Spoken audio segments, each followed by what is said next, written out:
మార్గశీర్ష మాసంలో తెల్లవారుజామున 3 గంటలకి గజ గజ గజ గజ ఉనికిపోతూ మంచు పడిపోతుంటే అంత చలిలో వచ్చి స్నానం చేసి ఢావళి కట్టుకుని రుద్రమలక చమకాలతో శివలింగానికి ఎవడైనా చల్లనీళ్లతో అభిషేకం చేస్తే ఫ్రిడ్జ్ లో పెట్టి తెమ్మని నేను చెప్పట్లేదు, ఉపజలాలు చల్లటి నీళ్లు స్నానం చేయిస్తే ఆర్ద్రాభిషేకం అంటారు. ఆర్ద్ర నక్షత్రంలో అలా అభిషేకం చేస్తే విశేష ఫలితము. ఒక్కసారి కాకినాడ పట్టణంలో ఒక శివాలయంలో నేను ఆధ్వర్యం వహించి చేయించాను అలాగా ఆర్ద్రాభిషేకం. అద్భుతం ఆ ఉత్సవం. అంత చలి. శంకరాచార్యులు వారు దిప్పి పొడిచారు కూడా పరమశివుని. చాలి ఏమా చెప్పొచ్చావు, పైనేమో చంద్రుడు చల్లన, ఒంటి మీద ఉన్న పాములు అడుగున చల్లగా ఉంటాయి. నేను ఎప్పుడు పట్టుకుని చూడలేదు. పాములు అడుగున చల్లన. శరీరంలో సగభాగం పార్వతీదేవి, ఆమె హిమగిరితనయ మంచుకొండ కూతురు కాబట్టి ఆవిడ చల్లన. ఉండేది మంచుకొండ, అది చల్లన. ఇవేమీ చాలలేదు నీకు. ఇంకా మార్గశీర్ష మాసం తెల్లవారకట చన్నీళ్ళ అభిషేకం కావాల్సి వచ్చింది.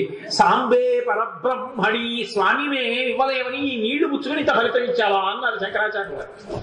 అటువంటి మహానుభావుడు ఆయన. ఆయన అన్ని అంత సులువుగా పుచ్చుకుని అంత ఫలితాన్ని ఇస్తూ ఉంటాడు. ఒక్కసారి ఆ గడ్డి పరకలు వెలుగుతూ ఉండగా 3 మాటలు ఇలా ఇలా వెళ్ళొచ్చాడు అనుకోండి, శివ శివ శివ శివ అంటూ పల్లకీతోటి, అంతే. అక్కడ నరకద్వార దర్శనాన్ని చెయ్యనివ్వడు. పాపరాశి కాలిపోతుంది. ఏమన్నా మరి చేసిన పాపాలన్నీ అంత తేలిగ్గా పోతాయా అంటే పెద్ద దూది పర్వతం ఉంది. ఒక నిప్పు నిరుసు చాలదా కాల్చడానికి? ఒక నిరుసు చాలు, ఒక్క జ్వాలాతోరణం చాలు కాల్చేయడానికి.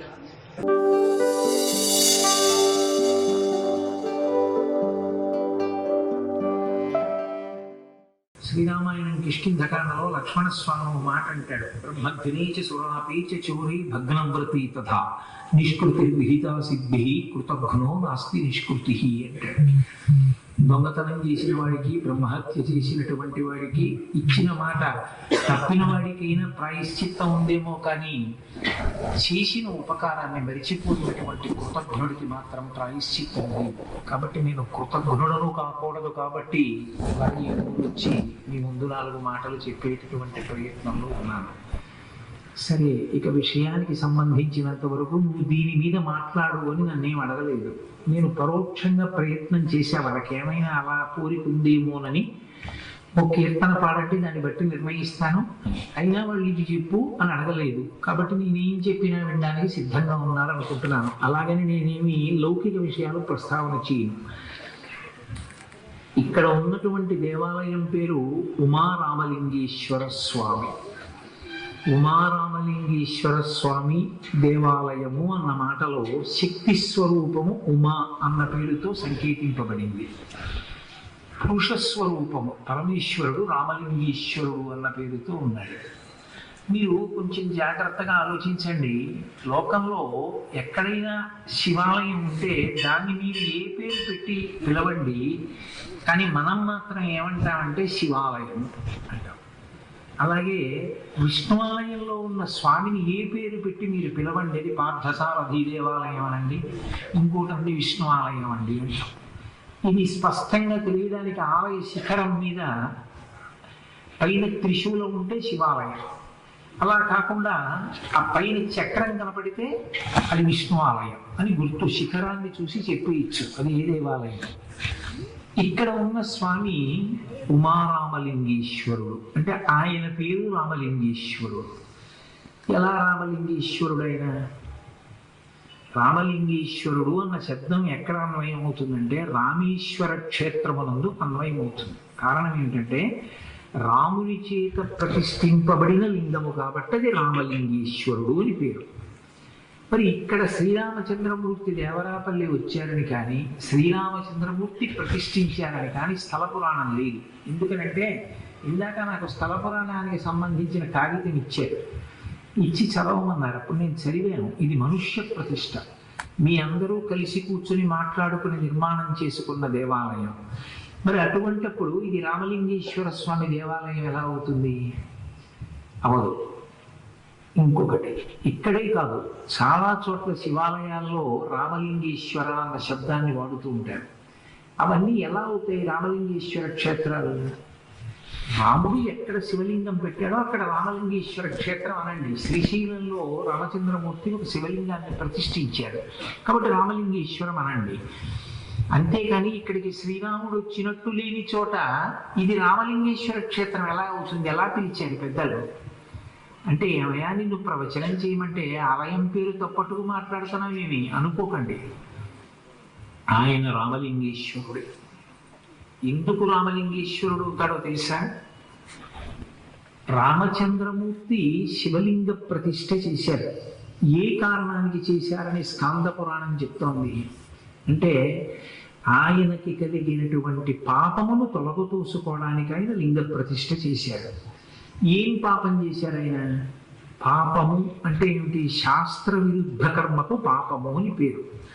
అందుకే శాస్త్ర విరుద్ధము, లోక దూష్యము ఈ రెండు శబ్దముల చేత అన్వయమైతే, ఈ రెండు అర్థములు ప్రతిపాదింపబడితే దాన్ని పాపమని పిలవాలి. అంతేగాని కనపడిన ప్రతిదాన్ని పాపం అనకూడదు.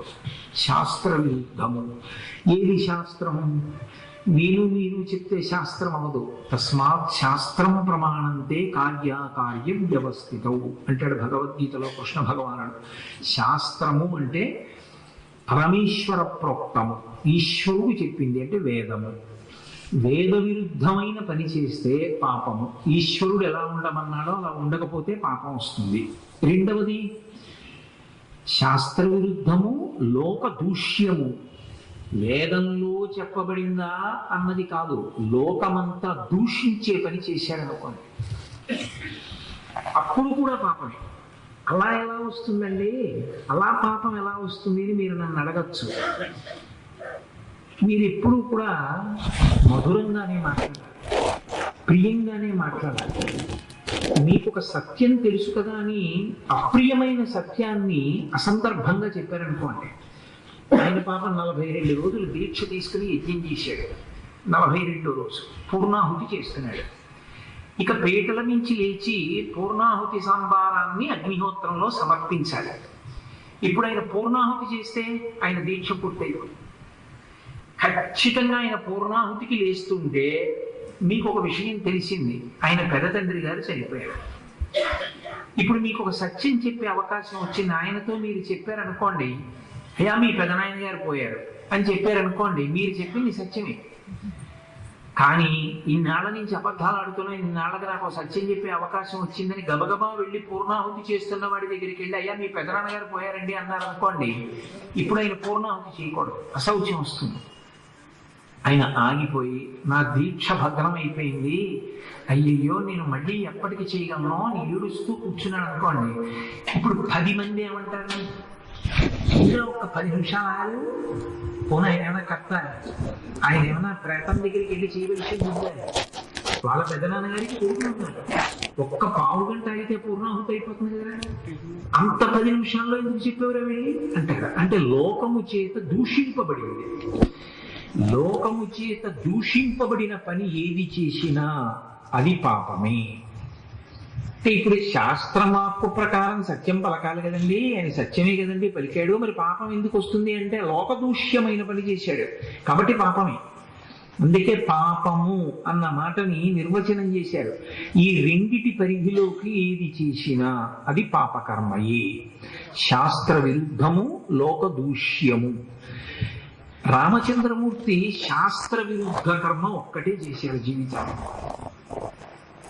ఏది ఆయన చేసిన పని అంటే బ్రాహ్మణ హత్య. ఎవరు ఆ బ్రాహ్మణుడు? సాక్షాత్ చతుర్ముఖ బ్రహ్మగారి యొక్క బిడ్డలు ప్రజాపతులలో ఒక ప్రజాపతి పులస్త్య బ్రహ్మ. ఆ పులస్త్య బ్రహ్మ యొక్క కుమారుడు విశ్రవసో బ్రహ్మ. విశ్రవసో బ్రహ్మ యొక్క కుమారుడు రావణ బ్రహ్మ. ఆ కారణం చేత ఆయన బ్రహ్మగారికి చాలా సమీప బంధుత్వంలో అపారమైనటువంటి బ్రాహ్మణ తేజస్సు కలిగినటువంటి బ్రాహ్మణుడు. ఇప్పుడు రావణ హత్య బ్రహ్మహత్య. బ్రహ్మహత్య పాతక స్వరూపమై వెంటపడుతుంది, కానీ రాశీభూతమైనటువంటి ధర్మస్వరూపుడు కనుక రామచంద్రమూర్తిని ఒక కారణానికి వదిలిపెట్టింది. ఒక చిన్న అధర్మాన్ని లోకం కోసం క్షత్రియుడిగా చేశాడు ఆయన. క్షత్రియుడికి లోకాన్నంతటినీ నిలబెట్టడం కోసమని అవసరమైతే దోషమైనా చెయ్యాలి. అందుకే విశ్వామిత్రుడు బాలకాండలో ఒక మాట చెప్తాడు, అది అనృతము కావచ్చు, సదోషం వా, అది దోషమే కావచ్చు, కానీ రాజ్యము యొక్క క్షేమము కొరకు క్షత్రియుడు ఆ పని చెయ్యాలి అని చెప్తారు. ఇప్పుడు లోకాన్నంతటినీ రక్షించడం కోసం రాముణ్ణి చంపాడు, కానీ తనకేదో పదుందని రావణుణ్ణి చంపలేదు. కాబట్టి నిజానికి తిన్నగా ఆలోచన చేసినప్పుడు ఆయన చేసినది ధర్మమే, ఆయన ఖాతాలో ఏమీ పాపం పడదు. అందుకే కాలభైరవుడు వెంట పడ్డట్టుగా బ్రహ్మహత్యాపాతకం రామచంద్రమూర్తి వెంట పడలేదు. కానీ నేను నరుడి యొక్క గొప్పతనాన్ని చెప్పడానికి అవతార స్వీకారం చేశాను. అటువంటి అవతార స్వీకారం చేసిన వాడిని నేనే బ్రహ్మహత్య చేసి ఏమీ చెయ్యకుండా ఊరుకుంటే లోకంలో రేపు పొద్దున్న ఎవరైనా సరే లోకక్షేమం కోసం చంపేశానని బ్రహ్మహత్య చేయడం మొదలెడతారు. కాబట్టి నేను లింగ ప్రతిష్ఠ చేస్తాను, దాని వలన నేను పాపమును పోగొట్టుకుంటాను. నిజానికి ఆయనకి పాపము అన్వయము కాదు, కానీ ఆయన లింగ ప్రతిష్ఠ చేశాడు. ఏమి? ఆయన విష్ణువాంశ సంభూతుడుగా ఆయన విష్ణువాలయ ప్రతిష్ఠ. ఏ కృష్ణావతారం అంటే పోనీ తర్వాత వచ్చింది, అంతకు ముందు వచ్చినటువంటి అవతారాలు ఉన్నాయిగా. అది కాదు, క్షీరసాగరంలో పడుకున్నటువంటి నారాయణమూర్తి మొట్టమొదట ఉన్నారుగా, అందులోంచేగా వచ్చే దశావతారాలు. కాబట్టి ఆయన క్షీరసాగర శయనమూర్తి దేవాలయము అని ఒక విష్ణువాలయం కట్టకూడదా? ఆయన కట్టలేదు, ఆయన లింగ ప్రతిష్ఠే చేశారు. ఎందుకు చేశారో తెలుసా? ఒక కారణం ఉంది. మనకి శాస్త్రంలో ఒక మాట చెప్తారు, కరచరణాదులతో కూడిన మూర్తి దేవాలయ ప్రతిష్ఠ చెయ్యాలి అంటే కొంత పుణ్యం ఉంటే అంగీకరిస్తారు. శివలింగ ప్రతిష్ఠ చెయ్యాలి, శివాలయం నిర్మించాలి అంటే విశేష పుణ్యం ఉంటే తప్ప అంగీకరించారు. అది సాధ్యం కాదు. మీ ఊళ్ళో శివాలయం రావడానికి ఇన్నేళ్లు పట్టింది. అర్ధంతరంగా ఆలయ నిర్మాణం ఆగిపోతే మళ్ళీ ఏ మహానుభావుడు అన్నం తినకుండా ఈ ఊరి నుంచి వెళ్ళిపోయాడో ఆయన్ని తీసుకొచ్చి మళ్ళీ శివాలయ నిర్మాణం పూర్తి చేశామని ఉంది ఆ కాగితంలో. కాబట్టి శివాలయ నిర్మాణం అంత తేలిక కాదు. పైగా విష్ణువాలయానికి ఒక లక్షణం ఉంది. ఏ కారణం చేతనైనా మూర్తి యొక్క అవయవములలో ఏదైనా కించిత్ నిధనమైనా సరే ఓ చిటికిన నీరు విరిగిందనుకోండి, ఇక ఆ మూర్తిని ఉంచకూడదు. కళాన్యాసం అని ఆ తేజస్సుని ఒక కలశలోకి తీసేసి మళ్ళీ కొత్త మూర్తిని తీసుకొచ్చి ప్రతిష్ఠ చెయ్యాలి. శివలింగానికి పెచ్చు విరిగిపోయింది అనుకోండి, అంటే కొన్ని చోట్ల ఉన్నాయి ఇలా. దక్షారామాది క్షేత్రాల్లో శివలింగానికి కవచం పెట్టేస్తారు. ఎందుకని అంటే కవచం పెట్టి అభిషేకం చేస్తుంటారు. ఎందుచేత అంటే చాలా కాలం అదే పనిగా అభిషేకం చేస్తే ప్రత్యేకించి కొబ్బరి నీరు తినేస్తుంది. కొబ్బరి నీటికి లక్షణం ఉంటుంది. అది శిలాస్వరూపాన్ని పెచ్చులు ఊడిపోయేటట్టుగా తింటుంది. పైగా మీకు ఎక్కడైతే మధుర పదార్థాలు చాలా కాలం పాటు పడ్డాయో అక్కడ సూక్ష్మ రూపంలో ఉండేటటువంటి కీటకాదులు చేరి తులుస్తాయి శిలని కూడా. అందుకే కదా కుంభాభిషేకం చేసినప్పుడు ప్రత్యేకంగా ఒక పదార్థాన్ని పెడతారు తీసుకొచ్చి, ఆ పురుగులు చేరకుండా. శివలింగాన్ని మధుర పదార్థాలతోటి పంచామృతాలతో అభిషేకిస్తారు, పళ్ళరసాలతో. శుద్ధజలం పోసినా దాన్ని తీపంటుకుని ఉండిపోతుంది. ప్రత్యేకించి మా చైత్రవైశాఖ మాసాల్లో మామిడి పళ్ళ రసం విశేషంగా చేసేస్తారు. ఆ తీపికి చేరిపోతే మెల్లిగా బెల్లు ఊడుతుంది శివలింగం. అలా బెల్లు ఊడిపోతే శివలింగాన్ని పునఃప్రతిష్ఠ చేయొచ్చా? అసలు యథార్థానికి శివాగమంలో ఏంటంటే శివలింగం అంతా శిథిలమైపోయి శివలింగం యొక్క చిన్న ముక్క భూమిలోంచి అలా ఉందనుకోండి, దానికి ఓపిక ఉంటే స్వర్ణ తొడుగు లేదా లోహంతో తొడుగు పెట్టి అభిషేకం చేసి ఇచ్చు. పునఃప్రతిష్ఠ చెయ్యాలన్న నియమం లేదు శైవాగమంలో.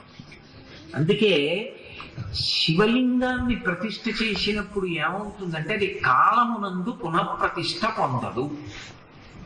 అసలు పునఃప్రతిష్ఠ అన్నమాట చాలా చోట్ల రాదు. యథార్థంగా ఆగమం పాటించాలి అంటే నిజానికి శివాలయంలో పునఃప్రతిష్ఠ చేశామండి అన్నమాట అక్కర్లేదు. ఎందుకంటే లింగం అంటేనే గుర్తు, ఏదో ఒకటి ఉందా అక్కడ, చాలు అంతే. అందులోంచి వస్తాం, అందులోంచి లయం అయిపోతుంది అన్ని. లింగం అంటే లీ అంటే లయం, గా అంటే గమనం. అన్ని ఎందులోంచి వచ్చి ఎందులోంచి వెళ్ళిపోతున్నాయో దానికి సూచన లింగం. అటువంటప్పుడు అది గుర్తు అక్కడ ఉంది, చాలంతే. కాబట్టి లింగ ప్రతిష్ఠ రాముడు ఎందుకు చేశాడంటే, ఒకటి శివభక్తి తత్పరుడు, రెండు ఆ లింగాన్ని చూసినప్పుడు లోకం అంతా జ్ఞాపకం పెట్టుకుంటుంది. ఒరే ఎందుకు పెట్టాడు రాముడు శివలింగాన్ని? అంటే రావణ హత్య చేశాడు కాబట్టి పెట్టాడు. ఇప్పుడు రావణ హత్య చేస్తే అన్ని శివలింగాలు పెట్టడం ఎందుకు? మీరు ఎక్కడికి వెళ్ళండి, రామచంద్రమూర్తి ప్రతిష్ఠ అంటారు. ఎందుకు చేశాడండి ప్రతిష్ఠ? భక్తితో చేశాడా అని అడిగారు అనుకోండి. కాదంటే రావణ హత్య చేశాడు కదా ఇక్కడికి వచ్చి శివలింగం పెట్టాడంటే. ఎన్ని చోట్ల పెడతాడు అలా లింగాలు? ఎందుకు అలాగా అంటే, రావణ హత్య యందు 2 హత్యలున్నాయి. రావణ సంహారమునందు 2 పోయాయి ఏకకాలంలో. ఒకటి ఛాయాహత్య అంటారు, రెండవది కీర్తి హత్య అంటారు. ఛాయాహత్య అంటే నీడ లేకుండా చేయుట. శరీరం ఉంటే తప్ప నీడ పడదు. శరీరమే లేదనుకోండి, నీడ ఎక్కడి నుంచి పడుతుంది? ఆ శరీరం లేకుండా చేశాడు. అది సామాన్యమైన శరీరం కాదు, అది తపశ్శక్తి. ఆయన రోమ కూపములలోంచి పై కొడుతుండేది రావణుడిది. అంత తపస్సు చేశాడు. అంత తపస్సు చేసినటువంటి రావణుడి యొక్క శరీరమునకు నీడ లేకుండా చేశాడంటే ఆ శరీరము ఇక తిరగడానికి అవకాశం లేకుండా పడగొట్టేశాడు. రెండవది, ఒకటి ఛాయాహత్య అంటారు, రెండవది కీర్తి హత్య. రాముడు రావణుణ్ణి చంపాడు. ఎందుకు చంపాడండి అంటే, రావణుణ్ణి చంపడానికే రాముడిగా అవతారం తీసుకున్నాడు. అనగానే రావణుడు, పూజా దురంధరుడు, ఇవన్నీ ఆయన జీవితంలో చేసిన తపస్సు, ఆయన ఎంత శక్తి సంపాదించాడు, ఎంత శివ పూజ చేశాడు, అన్నీ పక్కైపోయాయి. రాముడి పేరు పెట్టుకునే వాళ్ళు లోకంలో బోల్డ్ అంత మంది ఉంటారు, కానీ రావణుడి పేరు పెట్టుకునే వాళ్ళు ఎవరైనా ఉంటారా? ఉండరు. ఎందుకని అంటే ఆయన కీర్తి అంతా కూడా పోయింది. రాముడి చేతిలో చనిపోవడం వల్ల అసలు రావణ అనేటప్పటికీ పరమ దుర్మార్గుడు తప్ప రావణుని యొక్క సాధికములు, రావణుని యొక్క గొప్పతనం కూడా ఏమైనా ఉందా అంటే ఉంది అనే వాల్మీకి మహర్షి చెప్పారు. నేను ఇప్పుడే ఎవరితోనో బయలుదేరుతూ సీతారామయ్య గారి ఇంట్లో మాట్లాడి వచ్చాను. రావణుడు ఎంత గొప్పవాడో వాల్మీకి మహర్షి అంగీకరించారు, కానీ ఆ కీర్తి నశించిపోయింది. ఇప్పుడు ఏకకాలమునందు 2 పోయి, ఈ 2 పోయిన దానికి ప్రత్యామ్నాయంగా ఆయన ఎన్నో క్షేత్రములలో శివలింగం పెట్టాడు. ఇప్పటికీ లోకంలో ఏం చేస్తారంటే, నరుడిగా వచ్చినటువంటి రామచంద్రమూర్తి మనందరికీ కీర్తి తెచ్చాడు. నరుడిగా మీరు చూడండి, లోకంలో తండ్రి పేరు మీద అన్నదానం చేస్తారు, తల్లి పేరు మీద అన్నదానం చేస్తారు, తండ్రి పేరు మీద గోదానం చేస్తారు, తండ్రి పేరు మీద ఆలయానికి శిఖరం కట్టిస్తారు. అలాగే మనందరి కీర్తి నిలబెట్టడానికి వచ్చినటువంటి వాడు రామచంద్రమూర్తి. ఎందుకంటే నరుడికి కీర్తి లేదు త్రేతాయుగంలో యథార్థానికి. అసలు రావణుడైతే నరుడి చేతిలో మరణించాలని వరమే అడగలేదు, వాడు దాన్ని ఏం చేస్తాడు. అలాగే జనక మహారాజు గారు అంతటి వాడన్నాడు, ఆ పగతిర్మానుషానంచ ధనుషాస్య ప్రపూరనే. మహామహులు ఎత్తలేకపోయారు, నరుడు ఈ రాముడు శివధనస్సు ఎత్తుతాడా అన్నాడు. పోనీ రాక్షసుడు రావణుడు అన్నాడండి, ఓ బ్రాహ్మణుడైనా రాక్షసుడు అంటూ ఉన్నాడు అంటే సరి. మరి జనక మహారాజు గారు మహాజ్ఞాని, ఆయనే నరుణ్ణి నిరసించాడు రామాయణం.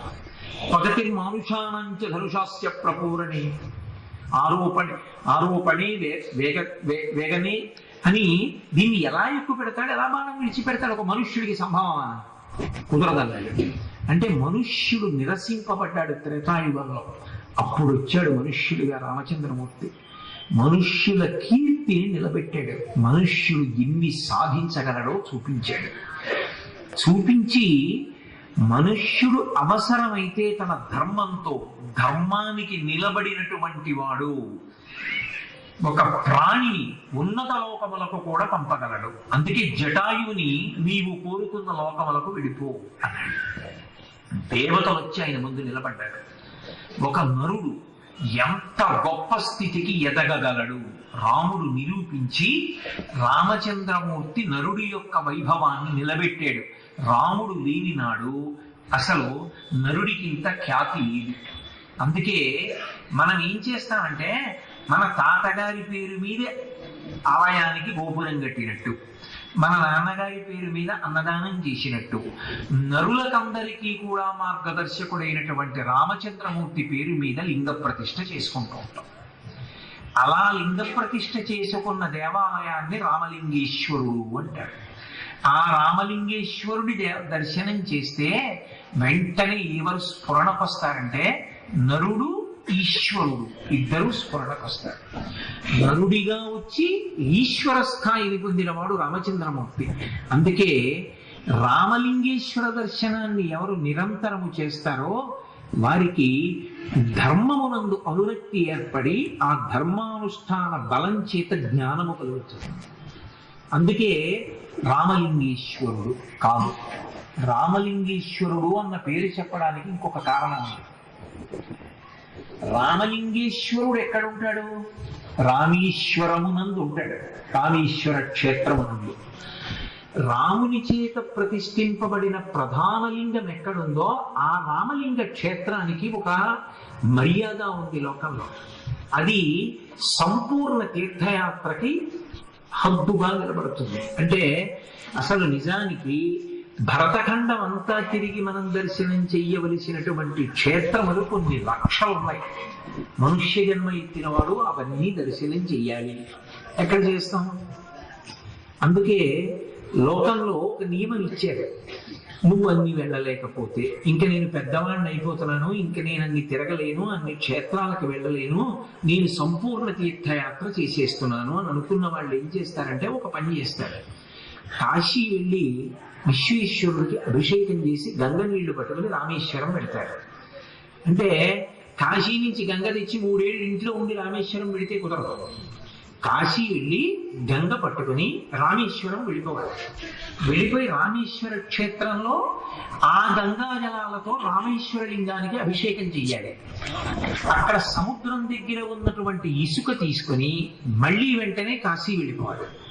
వెళ్ళిపోయి ఇక్కడ ఉన్న ఇసుక తీసుకెళ్లి సముద్రపు ఇసుక గంగా నదిలో కలపాలి. అలా గంగా నదిలో కలిపేస్తే ఇప్పుడు 2 మాటలు కాశీపట్టణ దర్శనం అవుతుంది, 1 మాట రామేశ్వర దర్శనం అవుతుంది. ఇందులో అందుకే కాశీ రామేశ్వరాలు అంటారు. ఈ పని ఎవరు చేశారో ఆ జీవుడి ఖాతాలో ఏమేస్తారంటే ఈ బ్రహ్మాండములో ఉన్న అన్ని తీర్థయాత్రలు ఆయన చేసేశాడు, అన్ని క్షేత్రముల యొక్క దర్శనము ఆయన పూర్తి చేశాడు అని వేస్తాడు. అందుకే పరమేశ్వరుడి చేత నిర్మింపబడిన క్షేత్రము ఒకటైతే నరుడికి అంత గొప్పతనాన్ని తెచ్చిన రామచంద్రమూర్తి ప్రతిష్ఠించిన లింగం ఉన్న రామేశ్వర క్షేత్రానికి అంత ప్రసిద్ధి. ఉత్తరాన కాశీ, దక్షిణాన రామేశ్వరం, ఈ 2 సంపూర్ణ తీర్థయాత్రకి నిలయంగా నిలబడతాయి. మళ్ళీ ఇందులో ఓ విచిత్రం ఉంది. మీరు కాశీ పట్టణానికి వెడతాను అని అనుకుని వెళ్ళడం మానేశారనుకోండి, మీ ఖాతాలో పుణ్యం వేస్తారు. అంటే అలా మానేయమన్న ఉద్దేశం కాదు. ఎవరో పాపం ఒక ఆయన నేను కాశీ పెడతానండి అన్నాడు. ఏదో కారణం కాశీ వెళ్ళలేకపోయాడు, లేదా ఈలోగానే శరీరం విడిచిపెట్టేశాడు. ఇప్పుడు ఆయన ఖాతాలో పుణ్యం వేస్తారు. కాశీ పెడతానని సంకల్పం చేశాడు. రామేశ్వరం పెడతానని సంకల్పం చేస్తే నేను ఉత్తి మాత్రం చెప్తున్నాను అనుకుంటున్నారేమో, స్కాంద పురాణాంతర్గతంగా చెప్తున్నాను. రామేశ్వరం పెడతానన్నాడు అనుకోండి, వెళ్లకుండా శరీరం విడిచిపెడితే బ్రహ్మహత్యా పాతకం వేస్తాడు. అందుకే కాశీ వెడతాననాలి, రామేశ్వరం వెడతాననుకో. కాశీ వెడతాను, రామేశ్వరం ఈశ్వరుడు తీసుకెళ్లాలన్నారు, నీ మీద పెట్టుకోకూడదు. అప్పుడు రామేశ్వర లింగ దర్శనము అంత కష్టము, కాశీ దర్శనము తేలిక. అసలు యథార్థం కాశీ విశ్వనాథ అనుగ్రహించవయా అంటే తీసుకెళ్తాడు. రామేశ్వరం అంత తేలిగ్గా తీసుకెళ్ళాడు. పైగా రామేశ్వరం వెళ్ళి పాపం మూట కట్టుకోకుండా రావచ్చు, ఎందుకంటే సముద్రాన్ని దాటుతారు, సముద్రపు పాయ దాటి పెడతారు, అయినా పాపం ఉండదు రామేశ్వర దర్శనానికి వెళ్ళినప్పుడు. అంత గొప్ప క్షేత్రం రామేశ్వర దర్శనం. అంటే సముద్రాన్ని పూర్తిగా దాటరు కాబట్టి దానికి ధర్మలోపం ఏం రాదు. అంటే అటువంటి రామేశ్వర క్షేత్రంలో ఉన్నటువంటి రామలింగేశ్వరుణ్ణి మీరు దర్శనం చేయడం అన్ని వేళలా సంభవం కాదు, మీరు అలా సంకల్పం చేయలేరు. అందుకే ఊరూరా రామలింగేశ్వరుణ్ణి పెట్టుకుంటారు. ఊరూరా రామలింగేశ్వరుణ్ణి పెట్టుకుని 1 నరుడికి కృతజ్ఞత, రామచంద్రమూర్తికి కృతజ్ఞత, 2 ధర్మమునందు ఆలంబనం, 3 రామలింగేశ్వరుణ్ణి దర్శనం చేస్తే మీరు కాశీ ఎప్పుడప్పుడు వెళ్ళొచ్చుంటారు. ఇక్కడికి వచ్చి రామలింగేశ్వరుణ్ణి చూసిన రామేశ్వర క్షేత్రమనందు ఉన్నటువంటి పుణ్యాన్ని మీకు కటాక్షిస్తారు. అందుకే రామలింగేశ్వరుడు అన్న పేరుతో ప్రతిష్ఠ చేస్తుంటారు. కాదు, ఇంకొక కారణం ఉంది. రామలింగేశ్వర అని ఎందుకు ప్రతిష్ఠ చేస్తారో తెలుసా? ఇది ఏకంగా దేవతలకే వచ్చింది ఒకప్పుడు అనుమానం. రామేశ్వరము రామలింగేశ్వరుడు ఈ మాటలకు అర్థమేమి అంటే వాళ్ళకి అనుమానం వచ్చింది. రామేశ్వరము అసలు ఈ సమాసం అన్నాడు ఎవడో. అంటే ఒక ఆయన అన్నాడు కదయా రామేశ్వరము అంటే రాముని యొక్క ఈశ్వరుడు, షష్ఠీ తత్పురుష సమాసం. రాముని యొక్క ఈశ్వరుడు అంటే రామచంద్రమూర్తి యొక్క ఈశ్వరుడు అంటే శివుడు గొప్పవాడు. అంటే కొంతమంది అన్నారు కాదు, లోకంలో అసలు శివకేశవులు ఇద్దరు దెబ్బలాడుకున్నారని ఎక్కడా ఉండదు, కానీ దెబ్బలాడుకునే వాళ్ళ సంఘాలు చాలా ఎక్కువ. అక్కర్లేని విషయం, ధరించే మార్గం వదిలేస్తారు. అందులో కలియుగం కాదు, అలాంటి వాళ్ళకే ప్రాధాన్యత ఎక్కువ. ఏలు కాలు కింద పడి చచ్చిపోగానే శివాలయంలోకి వెళ్ళొద్దని చెప్పే దుర్తులు ఎక్కువ. కాబట్టి ఇది క్షేత్రం అంటే రామచంద్రమూర్తి యొక్క ఈశ్వరుడు, రామేశ్వరుడు, రామలింగేశ్వరుడు, షష్ఠీ తత్పురుషం. కొంతమందికి ఇష్టపడాలి అదేమిటి రాముని యొక్క ఈశ్వరుడు అంటే శివుడు గొప్పవాడా? శివుణ్ణి అడుగుదాం పదండి అన్నాడు. అంటే కైలాసానికి వెళ్ళాడు. వెళ్ళి అయ్యా రాముని యొక్క ఈశ్వరుడా నువ్వు అంటే ఆయన అన్నాడు, ఆయన మహాజ్ఞాని, ఈశాన సర్వ విద్యానాం ఈశ్వర సర్వభూతానాం బ్రహ్మాధిపతి బ్రహ్మణోధిపతి బ్రహ్మా శివోమి అస్తు సదాశివో. ఆయనకి ఎందుకు అహంకారం ఉంటుంది? ఆయన అన్నాడు, తప్పురా అబ్బాయి, రామేశ్వరము షష్ఠీ తత్పురుషం కాదు, రాముని యొక్క ఈశ్వరుడు కాడు, రాముని ఈశ్వరునిగా కలిగిన వాడు. రాముడే నాకు ఈశ్వరుడు, అది బహువ్రీహి సమాసం.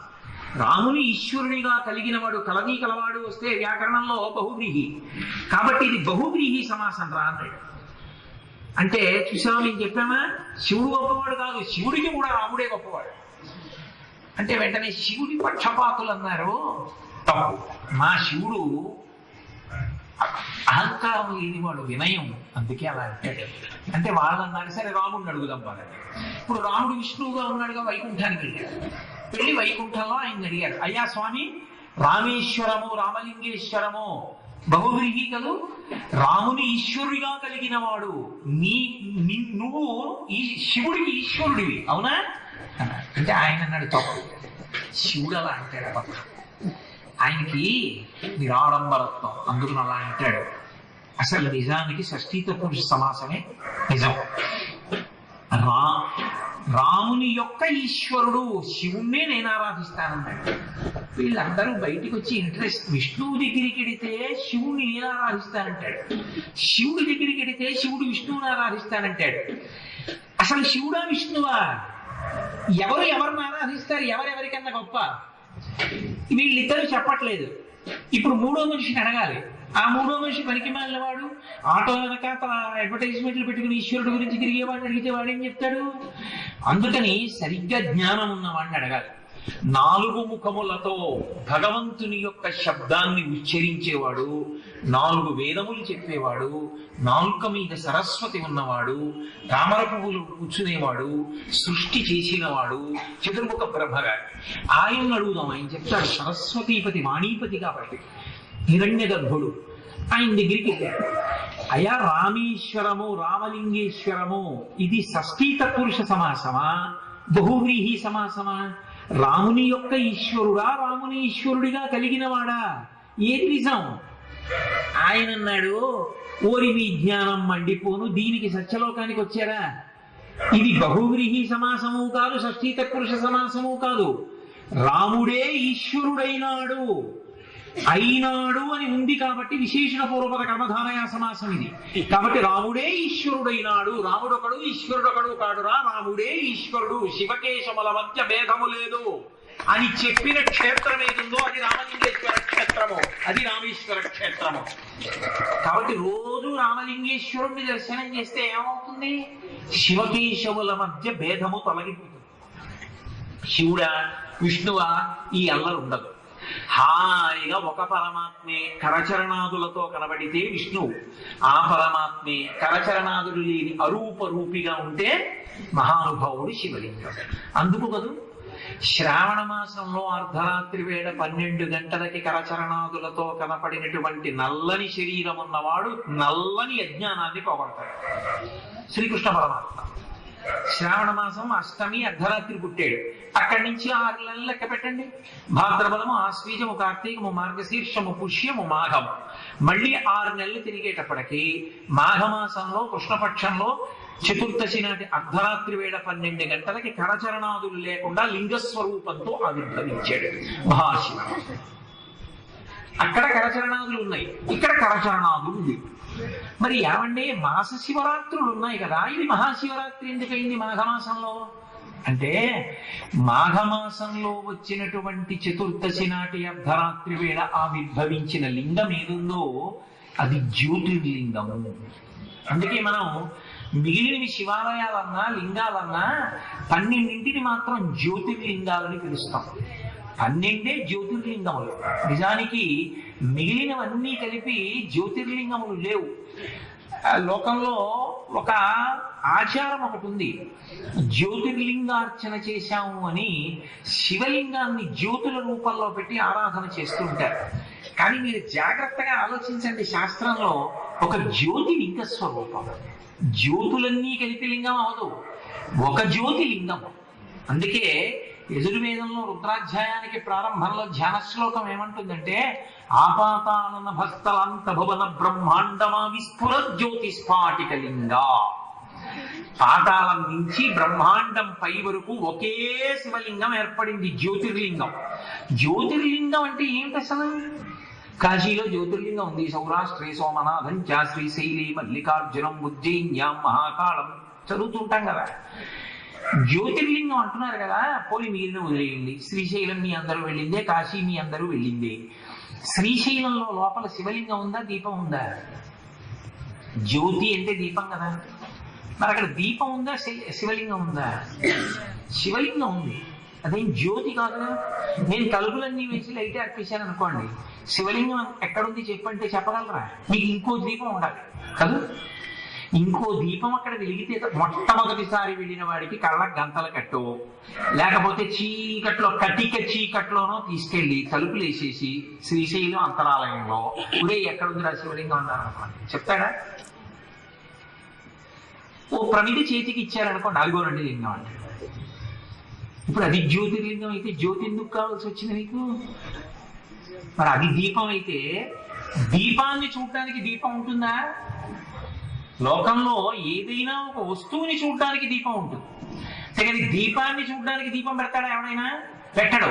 మరి జ్యోతిర్లింగాన్ని చూడటానికి జ్యోతి ఎందుకు అవసరమైంది నీకు? మరి అది జ్యోతిర్లింగం ఏమిటి? ఇంకా అందులో ఏం జ్యోతి ఉంది అంటే, యజుర్వేదం చెప్పింది, జ్యోతి స్ఫాటికలింగమౌళి విలసత్పూర్ణేందు అంతామృతై. ఇప్పుడు నేను ఆ శ్లోకం అంతా వ్యాఖ్యానం చేయలేను, కానీ ఒక్క మాట చెప్తాను. అర్ధరాత్రి వేళ ఏర్పడిన జ్యోతిర్లింగము. జ్యోతిర్లింగము అన్న మాటకు అర్థం ఏంటంటే, అక్కడ వెలుగుతూ కనపడటం కాదు, దాన్ని నువ్వు ఆరాధన చేస్తే అది నీకు ఇక్కడున్న అజ్ఞానపు చీకట్లు పోగొడుతుంది, పోగొట్టి జ్ఞాన జ్యోతిని వెలిగిస్తుంది. ఇక్కడ దానికి ఆ శక్తి ఉంది. అప్పుడు అంతా శివుడిగా నీకు కనపడతాడు. అలా కనబడేటట్టుగా నీకు జ్ఞానము కలగాలంటే నువ్వు ఆ శివలింగమును ఆరాధన చెయ్యి. అందుకే అన్ని జ్యోతిర్లింగములు కావు, జ్యోతిర్లింగమునందు జ్యోతి మీకు కనపడదు, అది ఆంతర జ్యోతి. ఇక్కడ జ్యోతి వెలుగుతుందా జ్యోతిర్లింగాన్ని చూసినట్లయితే. అందుకని అటువంటి మహానుభావుడైనటువంటి పరమేశ్వరుణ్ణి ఎవరు ఆరాధన చేస్తున్నారో ఆయనని రామలింగేశ్వరుడు అన్న పేరుతో ఆరాధన చేస్తే ఆయన శివకేశవ భేదమును పోగొడతాడు. అందుకే అటువంటి జ్యోతిర్లింగము ఏర్పడినటువంటి రోజు ఏది ఉందో అది మహాశివరాత్రి. దాన్ని గుర్తు పెట్టుకుని ప్రతి మాసంలోనూ కూడా భక్తితో ఆరాధన చేద్దాం అనుకున్న వాడికి ఆ చతుర్దశి తిథి ఉన్నదే మాస శివరాత్రి. ఇప్పుడు లోకంలో ఎక్కువైపోయి కొత్త కొత్త ప్రయోగాలు బయలుదేరాయి. నన్ను ఎందరో అడిగారు, 2వ తారీఖు మహాశివరాత్రి, 3వ తారీఖు మహాశివరాత్రి. శివరాత్రి అంటే ఎప్పుడూ నియమం ఒకటే, అర్ధరాత్రి 12 గంటలకి చతుర్దశి తిథి ఉండాలి. సూర్యోదయానికి చతుర్దశి తిథి ఉన్నది మహాశివరాత్రి కాదు. అర్ధరాత్రి 12 గంటలు దాటి చతుర్దశి తిథి ఉన్నదేదో అదే మహాశివరాత్రి. ఒకసారి దీని గురించి శృంగేరి పీఠాధిపతులు కూడా నిర్ధారించారు. కాబట్టి ఆ చతుర్దశి తిథికి అంత శక్తి ఉంది. అది అలా అనుగ్రహించగలదు. ఈశ్వరుడు ఆ తిథి నాడు ఆవిర్భవించాడు మహాశివరాత్రి నాడు. దాన్ని జ్ఞాపకం పెట్టుకుని మనం ప్రతి శివరాత్రిన, ప్రతి మాసంలో వచ్చే చతుర్దశిని మాస శివరాత్రి అన్న పేరుతో ఆరాధన చేస్తూ ఉంటాం. ప్రతి మాస శివరాత్రి చేస్తే అబ్బా మహాశివరాత్రి ఎప్పుడు వస్తుందండి అని మీలో ఆర్తి కలగాలి అని. అందుకని, అంతేగాని జాగరణ అన్న మాటకు అర్థం ఏదో ఉత్తినే అర్థం పర్థం లేకుండా, తగినంత కారణం లేకుండా మేల్కొని ఉండుట అన్నది కాదు. జాగరణము అన్న మాటకు అర్థం ఏంటంటే భగవంతుని యొక్క ఉపాసన యందు నీ శరీరములకు నిద్ర రాకుండా ఉండుట.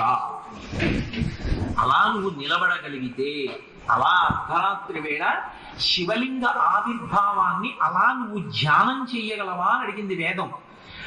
ఆవిస్ఫుర జ్యోతిస్ఫాటికలింగమౌళి విలసత్పుర్నిందువంతామృతై అస్తోకాప్లుతమేకమీశమనిశం రుద్రాను వాకాం జపం ధ్యాయేత్ ఈప్సిత సిద్ధయే. అదిగో అటువంటి వాడి గురించి నువ్వు జపం చేసిన, ధ్యాయేత్ నువ్వు ధ్యానం చేసిన, ఈప్సిత సిద్ధయే నీ కోరికలు తీరిపోతున్నాయి. అంటే ఇప్పుడు నిజానికి ఆ సమయంలో ఏం చెయ్యమని అంటే, ఒకటి మహాశివరాత్రి అర్ధరాత్రి వేళ శివలింగానికి అభిషేకం జరుగుతుండగా చూస్తూ కూర్చో. రెండు, ఇక్కడ నువ్వు ధ్యానం చెయ్యి.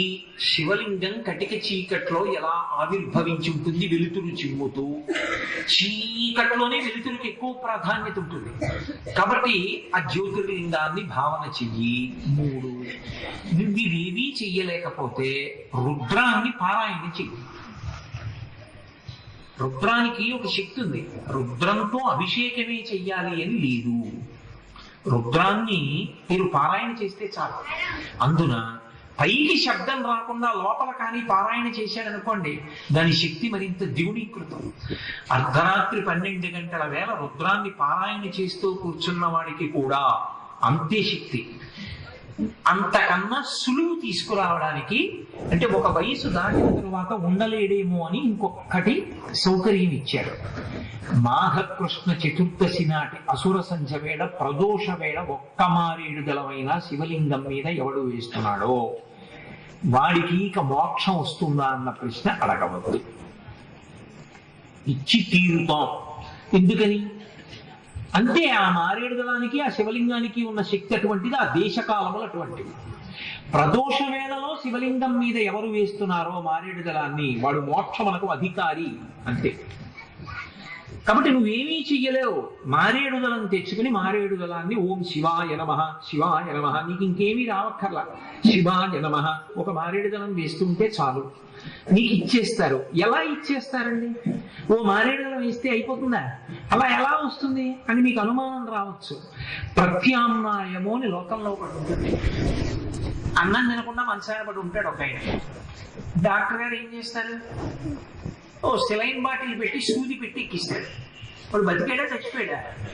వాడు బతుకుంటాడు అన్నం తిన్నట్టే.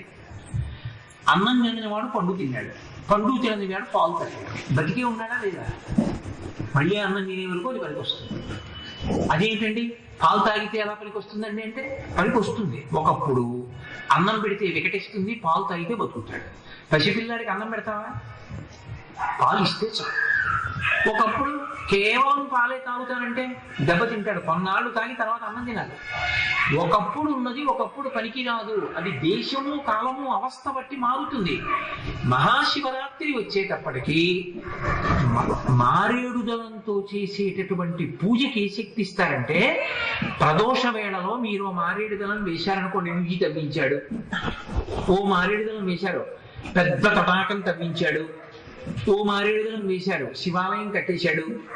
ఇంకో మారేడు దళం వేశారు, ఓ 1000 మందికి ఉపనయనం చేయించాడు. ఇప్పుడు ఈ పుణ్యం అంతా ఏమవుతుంది? ఘనీభవించి జ్ఞానమునకు దారితీస్తుంది. అది ఎప్పుడు తీయాలి? ఏమో ఆఖరి ఊపిరి యందు ఈశ్వరుడు ఆ జ్ఞానం ఇచ్చి తనలో కలిపేసుకుంటాడు. అందుకే కనీసంలో కనీసం ప్రదోష వేళలో మారేడు దళాలతో పూజ చేయాలి. మహాశివరాత్రి పర్వం అంత గొప్ప పర్వదినం.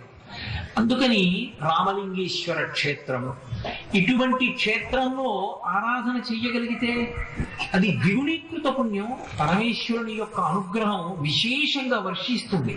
అందుకని రామలింగేశ్వర అని పెట్టుకుంటారు. సరే, ఇంక నేను రామలింగేశ్వర అన్న శబ్దం గురించి అక్కడితో వదిలేస్తాను. ఉమా సహిత రామలింగేశ్వర.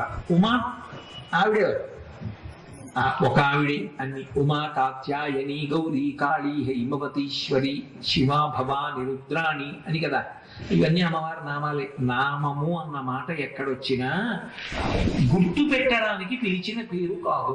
భగవంతుడి విషయంలో గుర్తుపట్టడానికో వాళ్ళ నాన్నగారు బాలసారి చేసి పెట్టిన పేరు కాదు. బారసాల కాదు.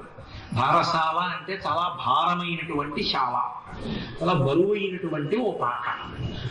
బాలసారే, బాలసారే అంటే బాలుడు, పిల్లవాడికి సారే అంటే కానుకిచ్చుతాడు. అయ్యో కొత్తగా ఇంట్లో పిల్లాడు పుట్టాడు, వాడికి తీసుకెళ్ళి ఓ పట్టుబట్టించి వాడికి ఉంగరం పెట్టి వాడికి కాస్త ఏదో ఓ వెండి మౌతాడు ఇచ్చి ఇలా బహుమానాలు ఇచ్చారనుకోండి, బాలుడికి పెట్టిన సారే. కాబట్టి బాలసారే, బాలసారే అని పిలుస్తారు. కొత్తగా ఈ లోకంలో వచ్చిన వాడికి బంధువులు కానుకలు ఇచ్చే రోజు కాబట్టి. అంతేగాని భారసాల కాదు. తిరగేసి వీడు పుట్టాడు మా కర్మ 116 ఇవ్వాల్సి వచ్చిందని ఏడుస్తున్నాను అనుకుంటా. ఆఖరికి లోకంలో మనం ఏం చేస్తున్నామో అదే సత్యంగా పిలవడం వచ్చింది. అది విచిత్రం. కాబట్టి భారసాల కాదు, బాలసారే. అలా బాలసారం అనేది పేరు పెడతారు.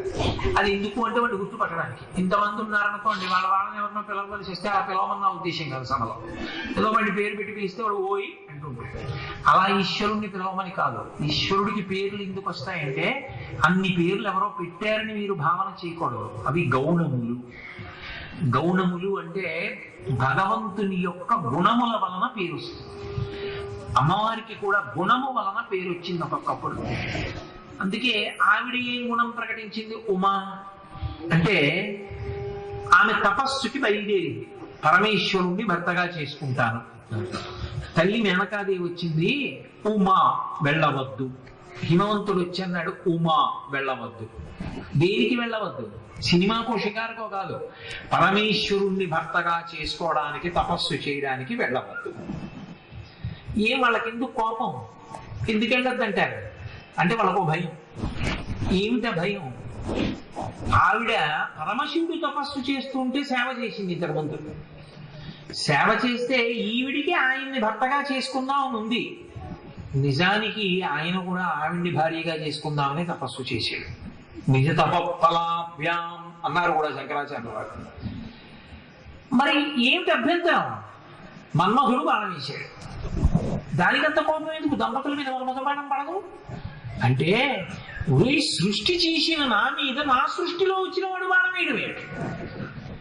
తండ్రి కొడుక్కి పెళ్లి సంబంధం చూసి కోడల్ని ఇంటికి తెచ్చుకుంటే చాలా మర్యాదగా ఉంటుంది, చాలా అందంగా ఉంటుంది. అది తండ్రికి ఉన్నటువంటి హక్కు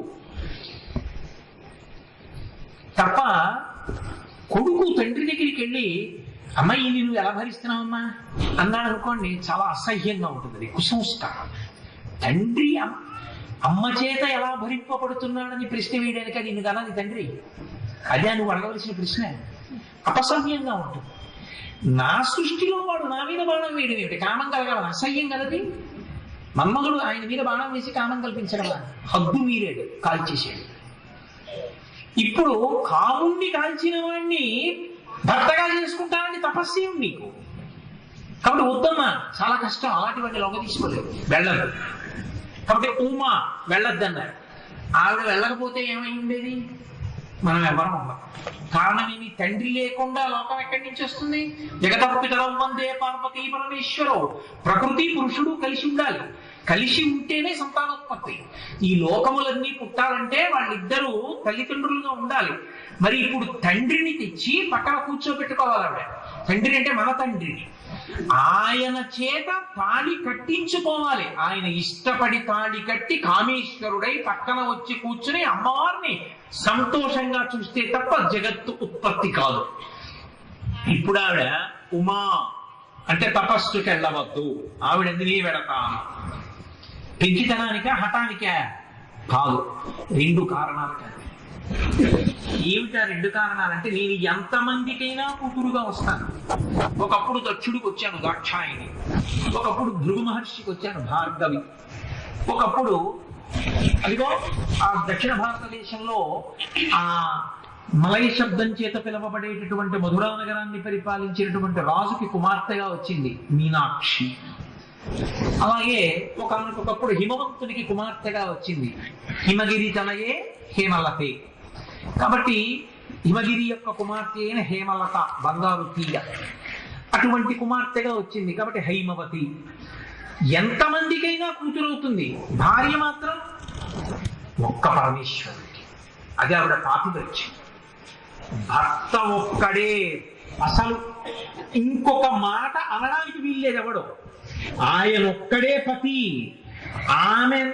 ఆమె వంక ఆడదానిగా చూసే అధికారము పరమేశ్వరునికి ఒక్కనికే. అందుకే ఆమెను కామముతో చూసేవాడు ఎవరు అంటే శివుడు ఒక్కడే. అందుకే ఆవిడ శివకామ సుందరి.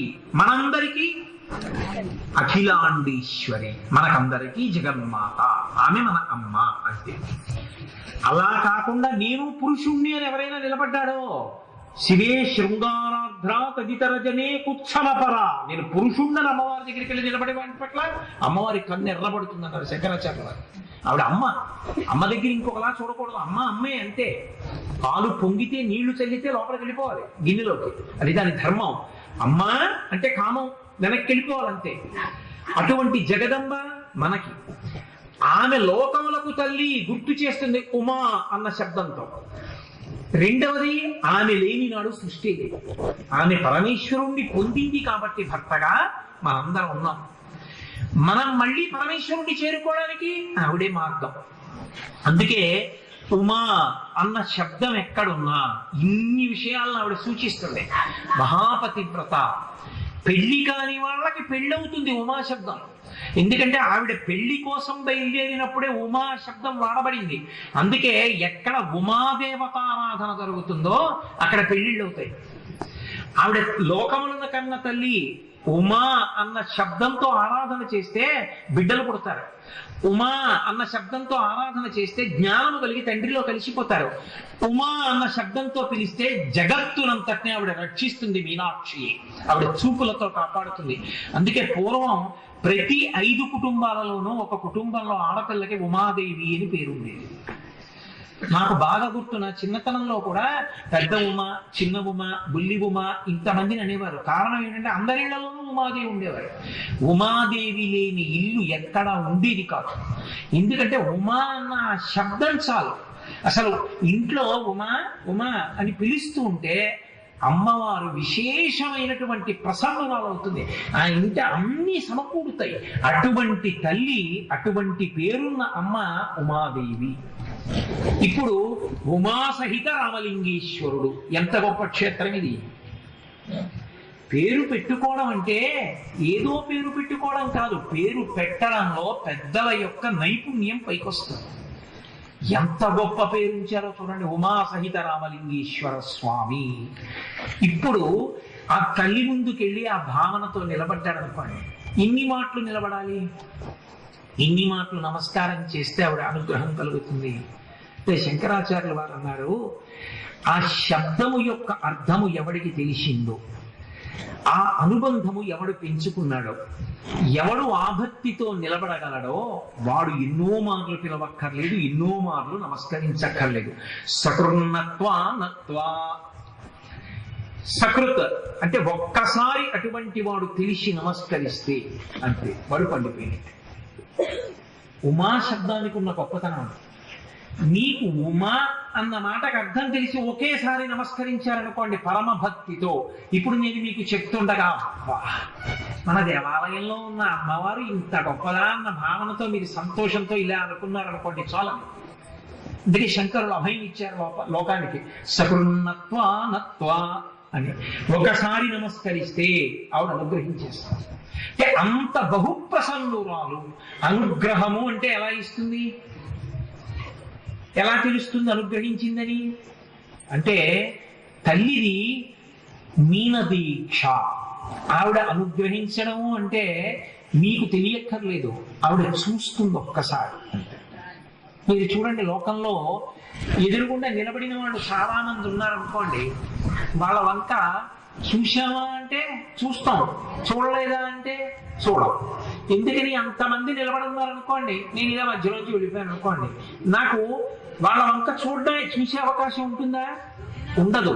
అందుకే ఉమాదేవి అన్న పేరుంటే ఒక లక్షణం ఉంటుంది. ఏమిటుంటుందో తెలుసా అండి? ప్రణిపాత మనకు అనుగ్రహిస్తుంది. అందుకే రామాయణంలో సుందరకాండలో మహర్షి ఒక రహస్యం చెప్తారు. ప్రణిపాత ప్రసన్నాహి మైథిలీ జనకాత్మజ అలమేష పవిత్రాతుం రాక్షసో మహతో భయాత్ అంటారు. ఉమా అన్న తల్లి దగ్గరికి వెళ్ళి మీరు నేల మీద పడ్డారనుకోండి, అంతే, ఆవిడ అనుగ్రహిస్తుంది. కారణం ఏంటి? ఇప్పుడు అంటే అలా పడమని నేను చెప్పట్లేదు విషమండి, అది ఇబ్బంది కూడా, అలా చేయకూడదు. నేను ఇలా వెళ్ళిపోతుంటే ఎవరో అడ్డంగా పడ్డారనుకోండి, నేనేం చేయాలి? ఎప్పుడు దూకేసి వెళ్ళిపోతానా? ఆగుతాను కదా. ఆయన లేవలేదనుకోండి, ఏం చేయాలి? నేను వంగి అయ్యా లేవండి, ఎందుకు అలా బెంగపెట్టుకుంటారు?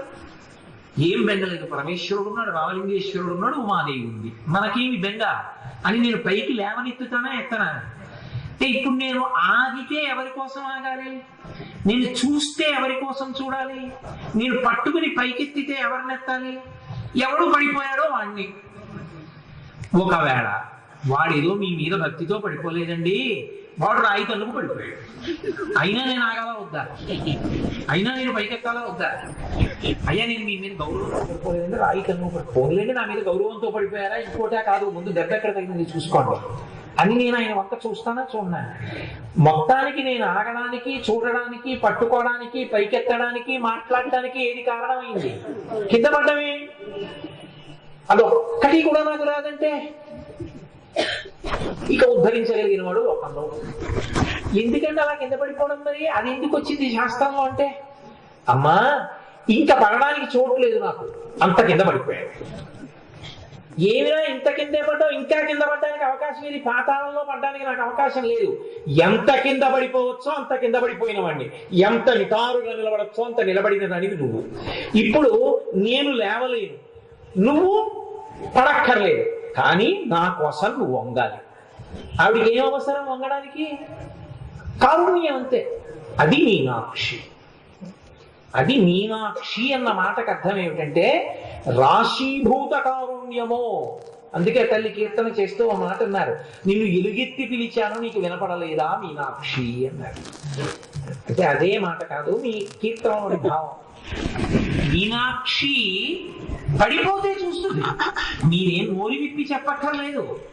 అమ్మా ఎంత కింద పడిపోవచ్చో, కింద పడిపోవడం అంటే ఎన్ని భయంకరమైన తప్పులు చేయొచ్చో అన్నీ చేసేసాను. శాస్త్రంలో నా తప్పులకి ప్రాయశ్చిత్తం లేదు. నేను ఇన్ని తప్పులు చేశానని నీకు వచ్చి చెప్తున్నాను. నోటితో ఎన్ని తప్పులు చేశానో చెప్పడం కుదరదు అసలు. అజ్ఞానినామయా దోషాం అశేషాం విహితాం హరే. ఎన్ని చేశాడో చెప్పట, అశేషాం చెప్పడం కుదరదయా? అది గడుచుతనం అంటే. ఈశ్వరుడి దగ్గరికి వెళ్ళి పోనీ ఏమంటే ఈ తప్పు చేశానండి అని చెప్దామంటే, ఈశ్వరా నీ స్తోత్రాలకైనా హద్దుందేమో, నా దోషాలకి హద్దు లేదు, చెప్పడం కుదరదు. అవి ఎవడు రాయలేడు. మహానుభావుడు చిత్రగుప్తుడు ఎలా రాస్తున్నాడో ఆయనకే తెలియాలి. అశేషాం విహితాం హరే క్షమస్వత్వం క్షమస్వత్వం శేషశైల శిఖామణి. నేను తప్పులు చేయడానికి ఉన్నాను, నువ్వు తప్పులు తీయడానికి ఉన్నావు, కాబట్టి తీసి అంటాడు ఒక్కసారి సుప్రభాతం. అలా అమ్మవారి దగ్గరికి వెడితే అది కూడా చెప్పక్కర్లేదు నోటితో. ప్రణిపాత ప్రసన్నాహి మైథిలీ జనకాత్మగా. ఇలా పడిపోతే ఏమవుతుంది ఇలా చూడాలి. అది మీనాక్షి, అది ఉమా. ఆవిడ తల్లి కాబట్టి చూస్తూ ఉంటుంది, ఎప్పుడు చూపులతో ఉద్ధరణ చేస్తూ ఉంటుంది. ఎలా? ఆవిడ ఇవ్వలేనిది ఏమీ ఉండదు. అందుకే ఆవిడికి మారు పేరు ఏమిటో తెలుసా శాస్త్రంలో? కామకోటి అని పిలుస్తారు. కామకోటి అంటే కామము అంటే కోరికే, కోటి అంటే హద్దు. ఏమంటే ఈ హద్దు దాటకండే అంటారు, ఇది దాటి నడిస్తే కింద పడిపోతారు. హద్దు, ప్రతిదానికి హద్దు ఉంటుంది. అమ్మవారు కామములకు హద్దు. కామములకు హద్దు అంటే మీరు మరోలా అనుకోకూడదు. నువ్వే కోరిక కోరుతావు? కారు కావాలా? నువ్వు నమ్మడుగు ఇస్తుంది. అమెరికా అధ్యక్షుడిని అయితేనండి చేస్తుందా నన్ను అంటే వాంఛితార్థ ప్రదాయిని. ఆ కోరిక నీకు ఇస్తే నువ్వు బాగుపడతావు అంటే ఇస్తుంది, నువ్వు పాడైపోతావు అంటే ఇవ్వదు. అది గుర్తుపెట్టుకోవాలి.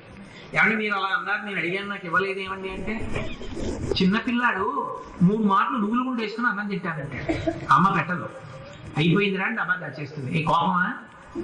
వాడికి కానీ నువ్వులు గుండా అన్నం ఎక్కువ పెడితే వేడి చేసి డబ్బు వస్తుంది వాడికి, అందులో ఒక్క మాట వేసి అయిపోయిందిరా అంటే మళ్ళీ 2 రోజులు పోయాక పెడుతుంది కాస్త సబ్బుజాలు వచ్చి. అమ్మకి తెలిసి ఎంత పెట్టాలో, ఎప్పుడు పెట్టాలో. పెట్టడము తెలుసు, పెట్టకుండా ఉండడము తెలుసు. పెట్టడం కారుణ్యం, పెట్టకపోవడం కారుణ్యం. ఆవిడ నీకు ఇవ్వలేదంటే కారుణ్యం అని నమస్కారం చెయ్యి, అది భక్తి పండిందని గుర్తు. కాదు నాకు ఇవ్వలేదని నువ్వు ఆవిడ మీద పగబెట్టుకుంటానంటే నువ్వు పచ్చికాయని గుర్తు. పగబెట్టుకు చేసేది ఉంది. రామాయణంలో అయోధ్యకాండలో రాముడు మాట అంటాడు, అసంకల్పితమై వేధ యతకస్మాత్ ప్రవర్తతే నివర్త్యారంభమారబ్ధం అనుదైవస్య కర్మ తత్ అంటాడు.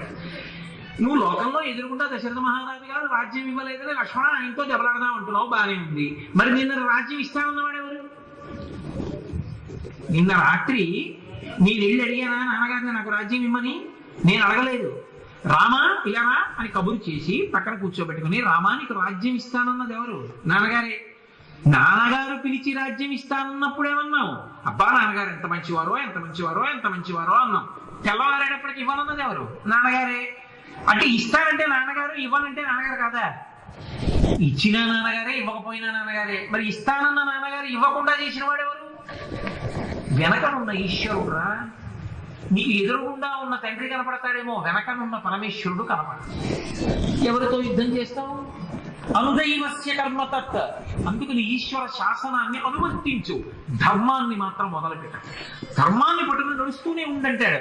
వాంఛితార్థ ప్రదాయిని భగవతి విషయంలో కూడా. అమ్మా నువ్వు ఇచ్చావు, ఏదో అదృష్టం ఉంది. అమ్మా నువ్వు ఇవ్వలేదు, ఎందుకో నాకు పెట్టలేదు, ఇది పెడితే నేను పాడైపోతానన్నమాట. కాబట్టి నువ్వు నన్ను అనుగ్రహించావు. ఒక్కొక్కడ చూడండి, రైల్లో రిజర్వేషన్ దొరకలేదని ఎడుస్తాడు. ఆ రైల్లో రిజర్వేషన్ దొరకకుండా రైలు వెళ్ళిపోయి 2 కంపార్ట్మెంట్లు కాలిపోయి అనుకోండి, అమ్మ బాబోయ్ దొరకలేదు ఎంత అదృష్టం అవుతుందో. దొరకకపోయిన తర్వాత సంతోషిస్తాడు ఒక్కొక్కడు. నాకు హైదరాబాద్ లో మందనం, హైదరాబాద్ అది చిత్తూరులో, వారి గురించే నేను ఇప్పుడు దాకా గోపాలకృష్ణ గారితో కారులో మాట్లాడుతూ వస్తున్నా. పేరు చెప్పడం బాగున్నది కానీ ఆయన నాతో మాట అన్నారు, నేను ఫలానా వాడితో కలిసి ఓ ఫ్యాక్టరీ నడిపానండి, వాడు నా షేర్ క్యాపిటల్ ఇచ్చి బలవంతంగా బయటికి నెట్టేశాడు, అయ్యో చూడరా ఎలా అన్యాయం చేశాడో అని వచ్చేసాను, కానీ వాడు ఆ తర్వాత అన్యాయమైన వ్యాపారం చేశాడు నేను వద్దంటానని ఆ తర్వాత వాడిని పట్టుకుని జైల్లో పెట్టారు. వాడు ఇప్పుడు 12 ఏళ్ళు కారాగార శిక్ష పడి బయటికి రాలేదు. అందులో నేను కానీ ఉండుంటే నన్ను కూడా లోపల పెట్టేద్దరు. చూశారా పంపించేసినప్పుడు బయటికి రావడం ఎంత మంచిదేందో, పరమేశ్వర అనుగ్రహం అంటే ఇలా ఉంటుంది కాబోదు అన్నాడు. నేను అప్పుడు అనుకున్నాను వాంఛితార్థ ప్రదాయి. కాబట్టి ఇవ్వకపోవడంలో అమ్మవారి అనుగ్రహం ఉంటుంది, ఇవ్వడంలో అమ్మవారి అనుగ్రహం ఉంటుంది. ఒక్కొక్క నాడు అలా ఉంటుంది. అది తెలుసుకోగలిగితే భక్తి పండింది. కాబట్టి ఆ తల్లి ఉమా. కాబట్టి ఇప్పుడు ఉమారామలింగేశ్వరుల దేవాలయము ఎంత గొప్ప దేవాలయంలో మీరున్నట్టు, ఎంత గొప్ప దేవాలయం స్వర్ణోత్సవాన్ని జరుపుకుంటున్నట్టు. స్వర్ణోత్సవం ఏమి, అసలు శివాలయం కాలముతో నియమనం లేకుండా అలా ఎప్పటికీ ఉంటుందంతే. వాళ్ళిద్దరూ ఆది దంపతులు. వాళ్ళు ఇవాళ ఉండడం రేపు ఉండకపోవడం, లేకపోతే అంతకు ముందు బలానాప్పుడు లేకపోవడం, ఇవాళ ఉండడం అలా ఏం ఉండదు. అందుకే శంకరాచార్యులు వారు స్తోత్రం చేస్తూ ఒక మాట అంటారు, నమశివాభ్యాం నవ యవ్వనాభ్యాం పరస్పరాశ్లిష్టమపుద్ధరాభ్యాం నగేంద్ర కన్యా వృషకేతనాభ్యాం నమో నమః శంకర పార్వతీభ్యాం. నేను పార్వతీ పరమేశ్వరులకు నమస్కరించుచున్నాను. దాన్ని ఆయన ఉమామహేశ్వర స్తవం అని పిలిచాడు. అందులో కూడా ఆయన ఉమా అన్న పేరే వాడారు. శంకరాచార్యుల వారు ఎక్కువగా అమ్మవారిని పిలిచిన పేర్లలో ఒక పేరు ఉమా, రెండవది శివి. ఈ 2 ఎక్కువ పిలుస్తారు. అందులో ఉమామహేశ్వర స్తవం అంటూ ప్రారంభం చేసి అందులో వాడారు ఆయన ఈ శ్లోకాన్ని. మొదటి శ్లోకంగా వాడారు, నమశివాభ్యాం నవ యవ్వనాభ్యాం. నేను పార్వతీ పరమేశ్వరులకు నమస్కరించుచున్నాను ఇటువంటి వారిని నవయవ్వనాభ్యాం, ఇప్పుడు మంచి యవ్వనంలో ఉండేవాళ్ళని. అంటే ఏమండి శంకరాచార్యులు వారు స్తోత్రం చేసేటప్పటికి యవ్వనంలో ఉన్నారు కానీ ఇప్పటికి ముసలి వాళ్ళు అయిపోయారు. అవరు ఎందుకు అవరు అంటే కాలమునందు మనం లొంగిపోతాం, వాళ్ళు కాలమునకు లొంగేవారు కాదు, కాలము వారి చేతిలో ఉంటుంది. అందుకే సూర్యచంద్రులు ఇద్దరు ఆవిడికి తాటంకములుగా ఉంటాయి.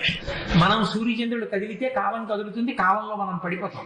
వాళ్ళకి ఆ అవసరం ఉండదు, వాళ్ళు కాలాతీతులు.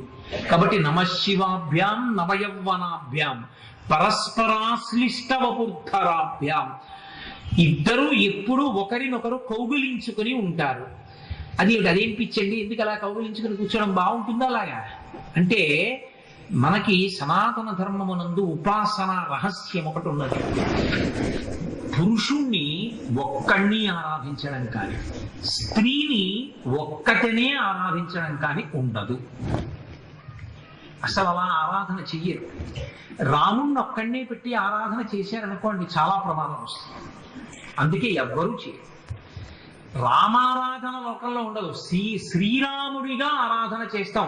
శ్రీరాముడు అంటే శ్రీకారం ఎప్పుడు పెడతామంటే భార్యాసహితుడు అని గుర్తు. అందుకే ఎప్పుడు కూడా పెళ్ళైపోయిన వాడు పేరు రాసుకుంటే ఒక్క పేరు రాసి విడిచిపెట్టకూడదు.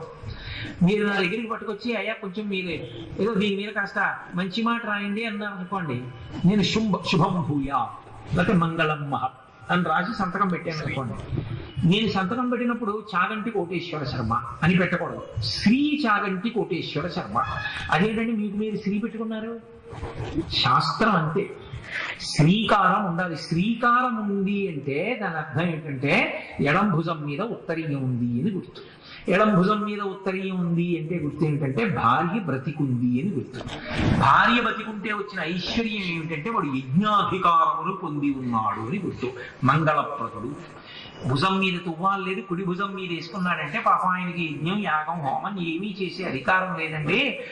అమంగళకరుడు, భార్య లేనివాడు, కాబట్టి అన్నిటికీ ఆయన పనికిరాడు అని చెప్పడానికి గబుక్కుని తెలియక అడుగుతారేమో అని కుడి భుజం మీదకి ఉత్తరీయం వేసుకుంటారు భార్య లేకపోతే. ఎడం భుజం మీద తప్ప ఉత్తరీయం ఎప్పుడూ ఇంకోలా ఉండకూడదు. అందుకే చొక్కా విప్పుకుని ఏదైనా ఏ పూజా కార్యక్రమంలోనో కూర్చున్నా ఇలా తిప్పి ఉత్తరీయం తీసుకొచ్చి ఇలా కుడి భుజం మీద వేసుకోకూడదు. తిప్పి ఉత్తరీయాన్ని ఎడం భుజం మీదకి వచ్చేటట్టే వేసుకోవాలి. అలా వేసుకుంటే భార్యాసహితుడు.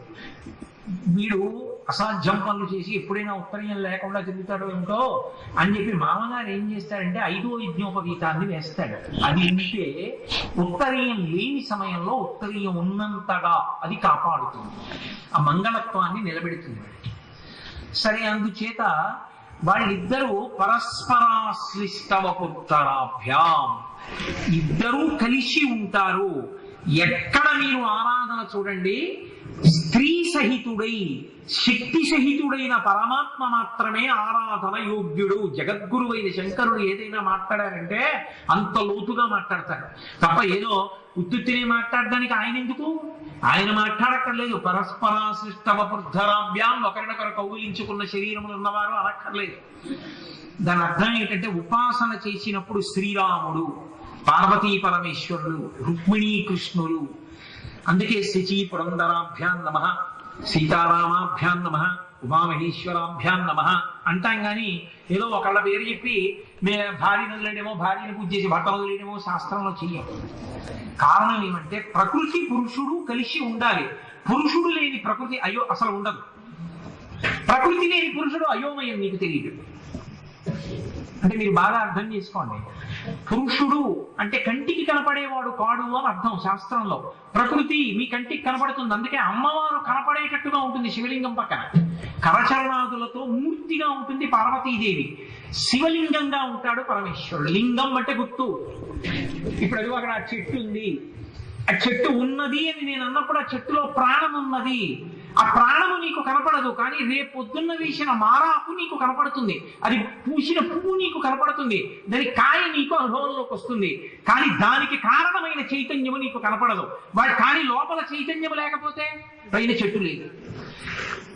కాబట్టి పురుషుడు లేనటువంటి ప్రకృతి ఉండనే ఉండదు. ప్రకృతి లేని పురుషుడు అయోమయం, నీకు అర్థం కాడు. ఆ చెట్టు లేకుండా అక్కడ చైతన్యం ఉంది అని నేను అన్నాను అనుకోండి, మీకు ఏమైనా తెలుస్తుందా? మీకు తెలియదు. చైతన్యం ఉన్నది అని గుర్తుపట్టడానికి ప్రకృతి వికారం అక్కడ ఉండాలి. ఏదో ఒకటి చెట్టు, ఓ మొక్కో ఏదో ఒకటి ఉందనుకోండి, ఓ మనుష్య శరీరమో, ఓ కుక్కో, ఓ పిల్లో పరిగెడుతోంది అనుకోండి, అదిగోనండి చైతన్యం ఉంది పరిగెడుతోంది అంటారు. కాబట్టి అసలు నిజానికి పురుషుడు లేని ప్రకృతి విలువ లేదు, గౌరవం లేదు. అందుకే భర్త లేని స్త్రీ అమంగళకరణానికి కారణం అదే. కాబట్టి స్త్రీ పురుషులిద్దరూ కలిసి ఉంటేనే ప్రకృతి పురుషుడు వర్ధిల్లడం. లోకము వర్ధిల్లుతోంది, వాళ్ళిద్దరూ కలిసే ఉంటారు. ప్రకృతి పురుషులుగా పార్వతీ పరమేశ్వరులు ప్రతిదాని యందు కలిసి ఉన్నారు. ఆ శివం, శివ శబ్దంలో శివ కలిసిపోతుంది. రమ, రామ, త్యాగరాజస్వామి కీర్తన ఉంది. రమ అన్న చపలాక్షుల పేరు, రామాయణ ఏదో పురుష పరబ్రహ్మమునకు పేరు అని ఉంది కదమ్మా. రమ రామ అంటే ఇద్దరు ప్రకృతి పురుషులు. అలాగే శివ శివ పార్వతీ పరమేశ్వరుడు ప్రకృతి పురుషులు ఇద్దరు కలిసి ఉంటారు. ఆ కలిసి ఉన్న స్వరూపాన్ని ఆరాధన చెయ్యాలి తప్ప పక్కన అమ్మవారు లేని ఏ మూర్తి ఉపాసనకు యోగ్యము కాదు. అలా చేస్తే బయట అది ఎంత అమంగళకరమో నీ ఇంట పూజ అంతే అమంగళకరం. అది తలకట్టు దీపం లాంటిది. తలకట్టు దీపం ఎప్పుడు పెడతారు? అంతే ఆ పూజ. నేను శాస్త్రం మాట్లాడుతున్నాను, అందుకే నాకు భయం లేదు. అమ్మవారు పక్కన ఉన్న మూర్తికి పూజ తప్ప సింహాసనంలో, అమ్మవారు పక్కన లేని మూర్తికి సింహాసనంలో పూజ లేదు. అమ్మవారు ఉండి తీరాలి.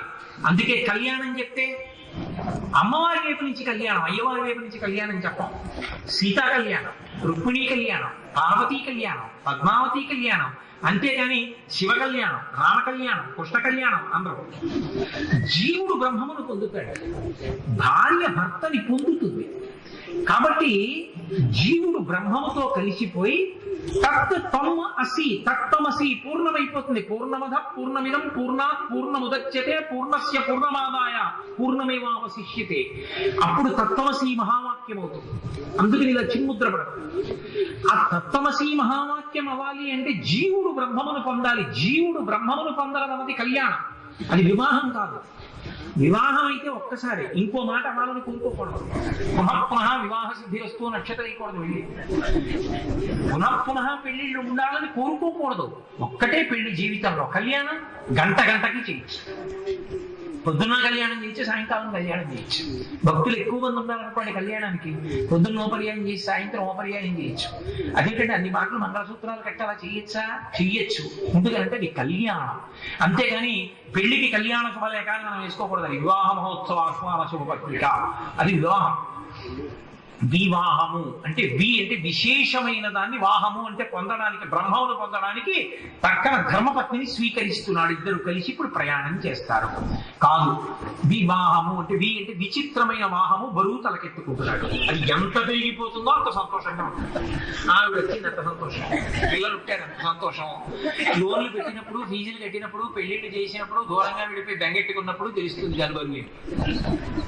కాబట్టి కానీ ఈ బరువు ప్రతివాడు ఎత్తుకుంటాడు. ఎత్తుకోని వాడు ఎవరైనా ఉంటే అందరూ కలిపి పిల్లని చూసి వాడికి ఎత్తేస్తాడు. ఎత్తేసి అమ్మాయ్యా ఇప్పుడు నువ్వు మాలో చేరావని నక్షత్రం వేసేస్తాడు. కాబట్టి వివాహం ఈశ్వరుడు చేసుకుంటే వివాహం కాదు, కళ్యాణం. జీవ బ్రహ్మైక్య సిద్ధి.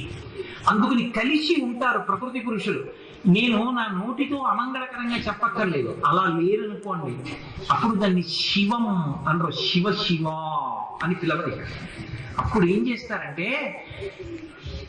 షీ గుణించి ఉండదు. అంటే గుణించడం అంటే షా గుణిస్తే షీ కదూ, పైకి లేస్తుంది కొమ్ము, షా అవుతుంది. ప్రకృతి ఒకటే ఉండి పురుషుడు లేడనుకోండి, అది అంతర్ధానం అయిపోతుందని గుర్తు.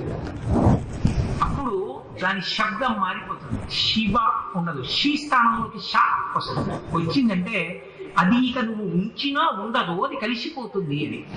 శివ అది వర్ధిల్లుతుంది, పెరుగుతుంది. ఎప్పుడు శివ శివాతో కలిసి ఉంటే వర్ధిల్లుతుంది. శివ పక్కన శివ లేకపోతే వర్ధిల్లడం కనపడదు. శివ శివతో కలిసి ఉండకపోతే మంగళకరము కాదు. అందుకే ఉపాసన యందు ఇద్దరిని కలిపే ఉంచాలి తప్ప ఒకరు లేని మూర్తిని తీసుకొచ్చి పెట్టి పూజలు చేస్తానంటే లోకానికి క్షామం వస్తుంది. నీకు మంచిది కాదు, దేశానికి మంచిది కాదు, అది లేదు ఆరాధన. శంకరాచార్యుల వారు అప్పుడు చేశారు హెచ్చరిక. అందుకే పరాశర భట్టర్లు కూడా శ్రీగుణరత్న కోసం చేస్తూ అనుకల తనుకాండాలింగనారంభ శుంభ ప్రతిదిశ భుజ శాఖ శ్రీ సఖానోకహర్ది స్థలమైన గుడుచ్ఛస్పార పుష్పద్విరేఫ రచయితుమై లక్ష్మీ కల్పవల్లి కటాక్షాం అంటారు. గాఢాలింగనం చేసుకున్న లక్ష్మీదేవి విష్ణుమూర్తిని కౌగిలించుకుని ఉండగా నేను ఆరాధిస్తున్నాను. అలాగే పార్వతీదేవి కౌగిలించుకుని ఉండగా, అంటే ఒకరితో ఒకరు పెనవేసుకుని ఉండగా, అదిగో ఆ చెట్టులో ఉన్న ప్రాణము పెనవేసుకుని ఉండగా, అది పరస్పరాశ్లిష్టవపుర్ధరాభ్యాం నగేంద్ర కన్యా వృషకేతనాభ్యాం. నగేంద్ర కన్యా పర్వతరాజపుత్రి ఉమా, వృషకేతనాభ్యాం ఆయన యొక్క జెండా మీద వృషభము ఎద్దు గుర్తుగా ఉంటుంది. ఆయన ఎద్దెక్కి తిరుగుతాడు. ఏమాయన కర్మ. ఓ కారు ఇచ్చేవాడు లేడా ఆయనకి? ఓ సైకిల్ ఇచ్చేవాడు లేడా? వృషభము అంటే కేవలము ఎద్దు కాదు, వృషభము అన్న మాట కదా. వృష శబ్దాన్ని అమరకోశంలో మీరు పరిశీలన చేస్తే ధర్మం. అందుకే వృషాద్రి అని ఒక కొండ. వృషాద్రి అంటే ఆ కొండ ఎక్కాడు, ధర్మాన్ని పట్టుకోవడం నేర్చుకున్నాడు ఈశ్వరానుగ్రహంతో అని. కాబట్టి వృషకేతనాభ్యాం ధర్మము గుట్టుగా కలవాడు. ఆయన పాదములు పట్టుకుంటే ఏమొస్తుంది? ధార్మికంగా బతకడం అలవాటు అవుతుంది. అటువంటి పార్వతీ పరమేశ్వరులకు నేను నమస్కరించుచున్నాను. వాళ్ళిద్దరూ అనుగ్రహమూర్తులు. ఉమారామలింగేశ్వర శబ్ద ప్రయోగం జరిగితే వారు ఎంత అనుగ్రహమూర్తులు అంటే సరసోత్సవాభ్యాం. వాళ్ళకి మీరు కష్టమైన ఉత్సవములు చెయ్యక్కర్లేదు, చాలా తేలిక ఉత్సవాలకి వాళ్ళు బహుప్రసన్నులవుతారు. అందుకే ప్రపంచంలో చాలా చిన్నదానితో చాలా విశేష ఫలితాన్ని ఇచ్చేటటువంటి స్వరూపం శివస్వరూపం అవుతుంది. బోళాశంకరుడు అంటారు. బోళాశంకరుడు అంటే దాని అర్థం మీరు వెళ్ళి పొగిడేస్తే పిచ్చేళ్ళ పొగిపోయి మీకు చేసేస్తాడు అనుకోకూడదు, తప్పది. ఆయన సర్వజ్ఞుడు. ఆయనకి తెలియంది ఏం లేదు. అలా పొగిడితే లొంగిపోయేవాడు అయితే లోకంలో అసలు నరకానికి వెళ్ళేవాడు ఉండడు. బోళాశంకరుడు అంటే అది కాదు, మీరు భక్తితో చేసిన చిన్న ఉత్సవాన్ని కూడా చాలా పెద్దదిగా స్వీకరించి మిమ్మల్ని అనుగ్రహిస్తాడు. అందుకే సరసోత్సవాభ్యాం అన్న మాట దృష్టిలో పెట్టుకుని దూర్జుడి కాళహస్తీశ్వర శతకంలో పద్యం చేశాడు. శ్రీశైలేషు భజింతునో యభవు కాంచీనాథు సేవింతునో కాశీవల్లభు కల్వబోధన మహాకాళేషు పూజింతునో నా శీలం బడువైన మేరువణుచును రక్షింపవే నీ కృపాశ్రీ శృంగార విలాసహాసముల చే శ్రీకాళహస్తీశ్వర అన్నాడు. అయ్యా నేను ఎక్కడికి వెళ్ళలేకపోయాను శివ అని ఆయనతో చెప్పినా, అయ్యో నాన్న ఎందుకులో బెంగ పెట్టుకుంటావు, అక్కడంతా వెడితే ఎవరితో మాట్లాడాలి, నువ్వు నాతోనేనా? ఇప్పుడు నేను ఇక్కడైనా ఉన్నాను, నాకు వచ్చి పాపం చెప్పేవా నీ కష్టం? చాలురా, అక్కడే అందరూ వెళ్ళి చెప్తే ఏది విన్నానో ఇక్కడ కూర్చొని అది విన్నాను నీ దగ్గర, చాలా అంటే అది భోళాశంకరుడు అంటే. మీరు మనసు విప్పి మాట్లాడినప్పుడు స్వీకరించే లక్షణం ఉన్నవాడని గుర్తు. అంతేగాని మీరు వెళ్ళి పొగిడేస్తే పొంగిపోయేవాడు అనుకోకూడదు. అదో పిచ్చి, అలా అనుకోవడం అదో పాపం కూడా. కాబట్టి ఆయన భోళాశంకరుడు. సరస్వోత్సవాభ్యాం అన్న మాటకు అర్థం ఏంటంటే చిన్ని ఉత్సవంతో అపార ఫలితాన్ని ఇస్తాడు. అందుకే నేను నా ఉపన్యాసాన్ని పూర్తి చేసే కోణంలోకి వస్తున్నాను. సరస్వోత్సవాభ్యాం అన్నాను కదా, ఎలాగో వాళ్ళిద్దరు అనుగ్రహం ఎలా ఉంటుంది అన్నదానికి ఒక్క ఉత్సవాన్ని మీకు నేను సూచన చేసి విడిచిపెట్టేస్తాను. ఎందుకంటే ఆ ఒక్క మాటను వ్యాఖ్యానం చేయాలంటే కొన్ని నెలలు పడుతుంది. సరస్వోత్సవాభ్యాం కార్తీక పౌర్ణమి నాడు మనం ఒక పని చేస్తాం, అది చెయ్యాలి. అది మానేసి ఇంకోటి చేయకూడదు, అదే చెయ్యాలి. ఎందుకంటే దానికన్నా ఫలితం ఇచ్చేది ఇంకోటి లేదు. అందుకే నిర్దేశం చేస్తారు, అదే చెయ్యి అని చెప్తారు. కార్తీక పౌర్ణమి నాడు జ్వాలాతోరణము అని ఈశ్వరుడికి ఉత్సవం. ఉత్సవము వేరు, పూజ వేరు. ఉత్సవము అంటే ఏమిటో తెలుసా అండి? మీలో హర్షము ప్రకటనమైతే ఉత్సవం. పూజ చేశాననుకోండి నేను ఒకడినే చేసుకోవచ్చు, దీపం పెట్టాననుకోండి నేను ఒకడినే పెట్టచ్చు. ఉత్సవం చేస్తే నేను ఒక్కడినే చేస్తే ఉత్సవం అన్నారు, 10 మందితో కలిసి చేస్తే ఉత్సవం. పూజ అన్నం తినడం లాంటిది, ఉత్సవం పల్లకి మోయడం లాంటిది. పల్లకి ఒకడే మోసుకుంటూ వెళ్ళిపోడు, పల్లకి మోసేటప్పుడు కనీసం 2 ఉండాలి. అన్నం తినేటప్పుడు నా పక్కన ఎవడు లేడండి నేను ఎలా తింటానని అక్కర్లేదు, నీకు ఆకలి ఇస్తే నువ్వు తినచ్చు. అందుకే పూజ అన్నం తినడం, ఉత్సవం పల్లకి మోయడం, రెండింటికి అంత తేడా ఉంటుంది. ఈశ్వరుడికి ఉత్సవం చేశానంటే నేను కాదు, నాతో పాటు ఇంకా కొంతమంది ఉన్నారని గుర్తు. మేమందరం కలిసి తల పైకెత్తి సంతోషంతో హర్ష ప్రకటనం చేశామని గుర్తు. ఆ హర్షము, ఆ మోదము, ఆ సంతోషము ఏదుందో అది ప్రకటనం చేసినప్పుడు కారణం ఒకటి ఉంది, ఒక సంతోషం ఉంది నాకు అది చేస్తున్నప్పుడు. ఏం చేశాను కార్తీక పౌర్ణమి నాడు? జ్వాలాతోరణోత్సవము చేశాను. ఏమిటి చేసావు? జ్వాలా తోరణానికి వజ్రాలు తెచ్చావా, వైడూర్యాలు తెచ్చావా, బంగారు తీగలు తెచ్చావా? అప్పుడే పండినటువంటి పంట కోతలు కోసినప్పుడు వచ్చిన గడ్డి తీసుకొచ్చి 3 కర్రలు పెడతారు. ఇటు 2 కర్రలు పెట్టి పైన 1 కర్ర పెడతారు. పెట్టి దీని మీద ఆవు నెయ్యి పొయ్యాలి. ఆవు నెయ్యి పోసి కాగడాతో అది వెలిగిస్తారు. వెలిగించినప్పుడు పరమేశ్వరుణ్ణి పట్టుకుంటారు. అది విచిత్రం. మనం కాదు, పరమేశ్వరుణ్ణి పట్టుకుంటారు. ఆయనకి ఇబ్బంది కాదండి, ఆ గడ్డి ముద్ద మీద పడిపోతే ఒప్పుకుంటాడు. ఆయన అలా చెయ్యి, నేను సంతోషిస్తాను. పట్టుకుని 3 మార్లు పరిగెడతారు దాని కింద, శివశివ శివశివ శివశివ. ఎందుకు అంటే ఎవరు అలా పరిగెత్తారో వాళ్ళకి జ్వాతోరణ దర్శనాన్ని తీసేస్తారు. ఈ శరీరాన్ని విడిచిపెట్టగానే భైరవయాతన అని ఒకటి ఉంటుంది. భైరవయాతన అంటే భై అని అరుస్తాడు, భౌ అని. భౌ అన్న రవం చేసేది ఏందో అది కుక్క, అదే భైరవుడు. కుక్క వాహనంగా ఉన్నవాడు. ఆయన తరుగుతాడు, చాలా భయంకరంగా ఉంటుంది. ఆ కుక్క తరిగినప్పుడు పరిగెడతాడు. పరిగెడితే మొట్టమొదటి ఏది కనపడుతుందంటే ఆ చీకట్లో వెళ్ళి వెళ్ళి వెళ్ళి వెళ్ళి వైతరిని దాటాలి. కొడుకు ఆనందానం చేస్తే దాని తోకట్టుకు ఎడతాడంటారు. పాపం వాడు చేస్తాడా? మనం చేసాం కనుక రూపాయల ఇచ్చి గోదానం మనం చేసాం, వాడు అదే చేస్తాడు. రూపాయల గడ్డి పరక వస్తుందా? కాబట్టి వైద్యులు ఎవరు దాటిస్తాడు? నువ్వు గోదానం చేస్తే మీ నాన్నగారి పేరు చెప్పి నీ కొడుకు చేస్తాడు. నువ్వు చేసింది లేదు, నీ కొడుకు చేస్తాడా? ఇంకా ఎందుకు తేడా? కాబట్టి చీకట్లో పరిగెడతాడు. పరిగెత్తి పరిగెత్తి పరిగెత్తి పరిగెత్తి వాడికి జ్వాలాతోరణం కనపడుతుంది. అమ్మయ్యా వెలుతురు కనపడింది అనుకుంటాడు. తీరామోసి ఏమిటది? మంటలతో కూడిన ద్వారం. జీవుడు అందులోంచి నరక ప్రవేశం చేస్తాడు. అది భయంకరంగా ఉంటుంది అని ఇప్పుడు అవన్నీ పాపం మిమ్మల్ని నేను భయపెట్టలేదు. శాస్త్రంలో చాలా ఘోరంగా వర్ణిస్తారు. అది కనపడకుండా చేస్తా. నీ కొడుకు చేశాడా, అల్లుడు చేశాడా వదిలి, నీ మనవాడు చేశాడు, ఇవి అక్కర్లా. ఒక్కసారి కార్తీక పౌర్ణమి ఒక్కటే నేను మీతో మనవి చేశా కదా, కృష్ణ చతుర్దశి మాఘమాసంలో ప్రదోష వేళ ఒక మారేడు జలం వేస్తే ఎలా ఫలితం వస్తుందో అది అన్ని వేళలా వేస్తానంటే కుదరదు. మళ్ళీ మీకు నేను యథార్థం చెప్పనా? మహాశివరాత్రి నాటి ప్రదోష వేళ చేసినటువంటి శివార్చన కన్నా గొప్పది శ్రావణ మాస సోమవారం నాటి ప్రదోష వేళ చేసిన శివార్చన.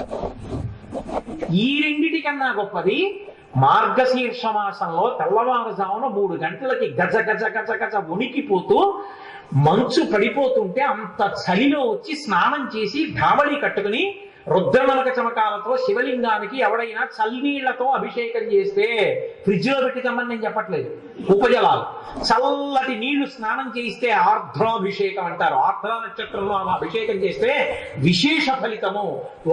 ఒక్కసారి కాకినాడ పట్టణంలో ఒక శివాలయంలో నేను ఆధ్వర్యం వహించి చేయించాను అలాగా ఆర్ద్రాభిషేకం. అద్భుతం ఆ ఉత్సవం. అంత చలి. శంకరాచార్యులు వారు దిప్పి పొడిచారు కూడా పరమశివుని. చాలి ఏమా చెప్పొచ్చావు?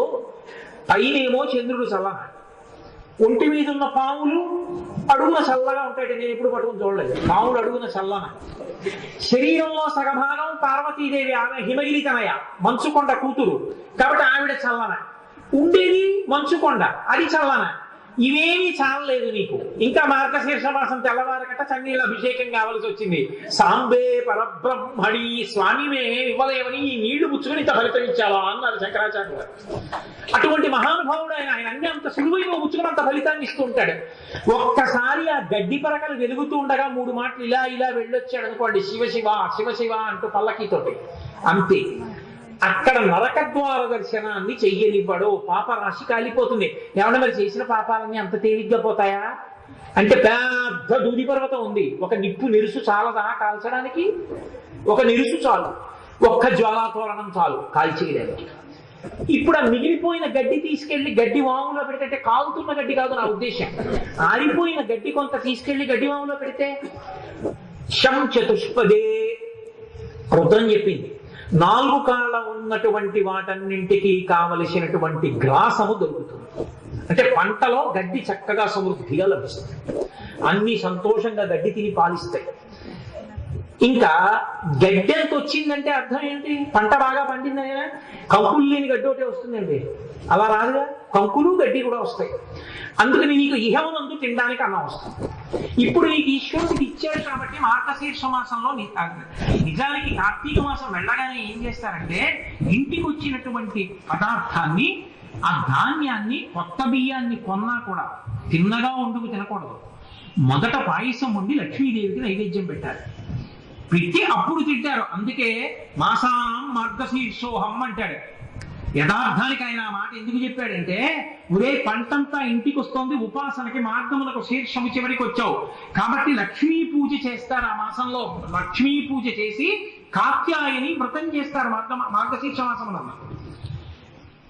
సరే, అందుచేత మహానుభావుడు కేవలం దాని కింద నుంచి తిరిగితే నీ పాపరాశి ధ్వంసం చేసి నరకద్వారం కనపడకుండా చేశాడు.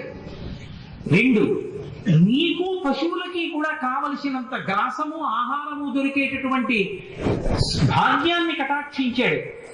పార్వతీ పరమేశ్వరులతో కలిసి తిరిగి వచ్చావు కాబట్టి నీకు వచ్చేటటువంటి అమంగళములన్నింటినీ తీసేస్తాడు. నమః శివాభ్యాం అశుభాపహాభ్యాం, అశుభాల్ని తీసి శుభాల్ని ఇస్తాడు. సరసోత్సవాభ్యాం, చిన్నది గుచ్చుకొని అంత గొప్ప గొప్ప ఫలితాలు ఇస్తాడు. అందుకే మహానుభావుడు మల్లన్న గారు అష్టదిగ్గజాల్లో ఒకడు, ఆయన పరమశివుణ్ణి స్తోత్రం చేస్తూ ఒక మాట అంటాడు. శివుని శిరమున కాశిని నీళ్లు చల్లి పత్తిరి సుమంతనెవ్వాడు పారవయించు, కామధేనువు వానింటి గాడి పశువు, అల్ల సురశాఖ వానింటి మల్లె చెట్టు అన్నాడు. పరమశివుడు ఎంతటి సులభుడంటే, మహానుభావుడికి ఎవరికైనా సత్కారం చేస్తాను అంటే ఏదో పొందం వేస్తే సంతోషిస్తారు, పంచదార ఇస్తే సంతోషిస్తారు తప్ప, ఏమంటే మీరు ఉపన్యాసం బాగా చెప్పారు, కుండ నీళ్లు తీసుకొచ్చి మీ నెత్తి మీద పోతాం అనుకుంటున్నాం అంటే ఎవడైనా ఒప్పుకుంటాడా? మళ్ళీ వస్తాడా? ఊరు ఎవడు రాడు. కానీ పరమేశ్వరుడికి మాత్రం పోని ఆయన ఇచ్చిన నీళ్ళేగా దిక్కుమాలిన గోళ, నువ్వేమి కొత్తగా సృష్టించలేదు, పోని ఆయన ఇచ్చిన నీళ్ళే వీడిని అభిషేకం చేయరా అంటే పోనీ ఆ పాత్రతో పోయిడు ఓ ఉద్ధరణ నోటి కూర్చుని ఇలా మొదలెడతాడు. ఇప్పుడు ఉద్ధరణితో అభిషేకం అంటే అయినా సంతోషిస్తాడు.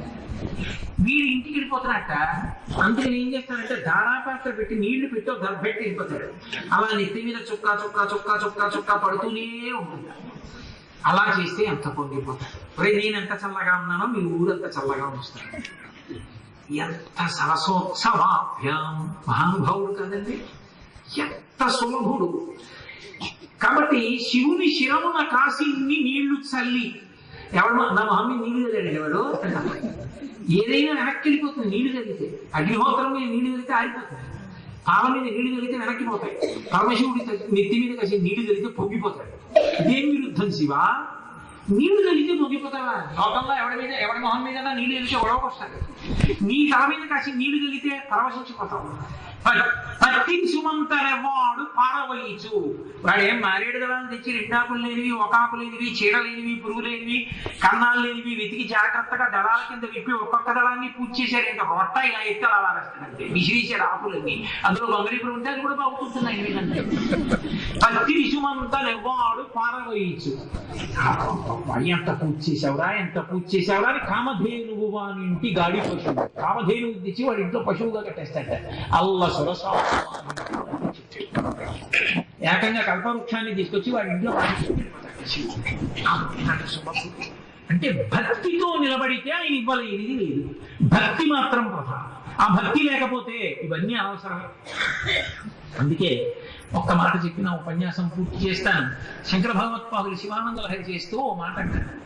కరస్తే హేమాద్ర్యౌ గిరిశ నికటస్తే ధనపతౌ, శిరస్తే శీతాంశౌ చరణయుగళస్తే అఖిల శుభౌ, గృహస్థే స్వద్భూజామరసురభిచింతామణిగణే, కమర్థం దాస్యేహం భవతు భవదర్థం మమ మనః అంటారు.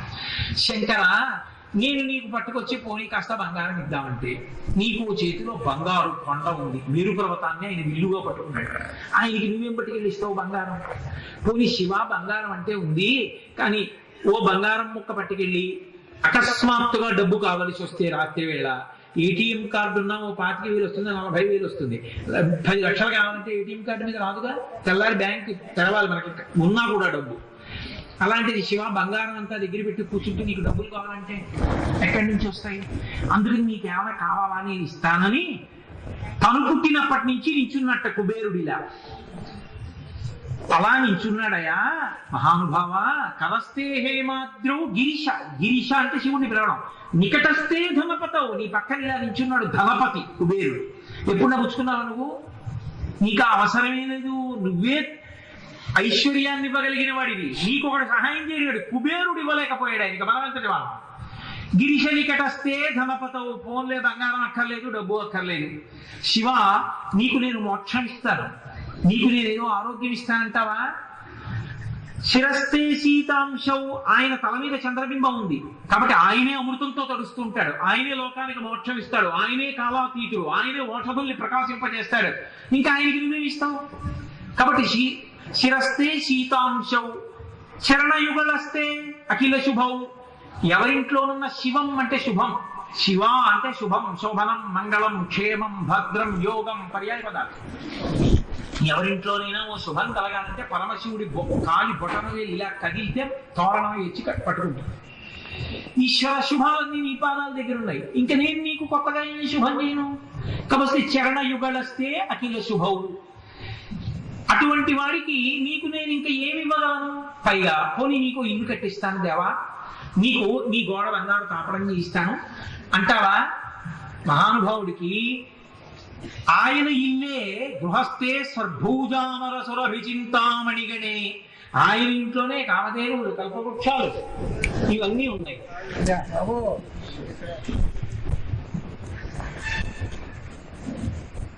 ఏంటి ఈ సమస్య?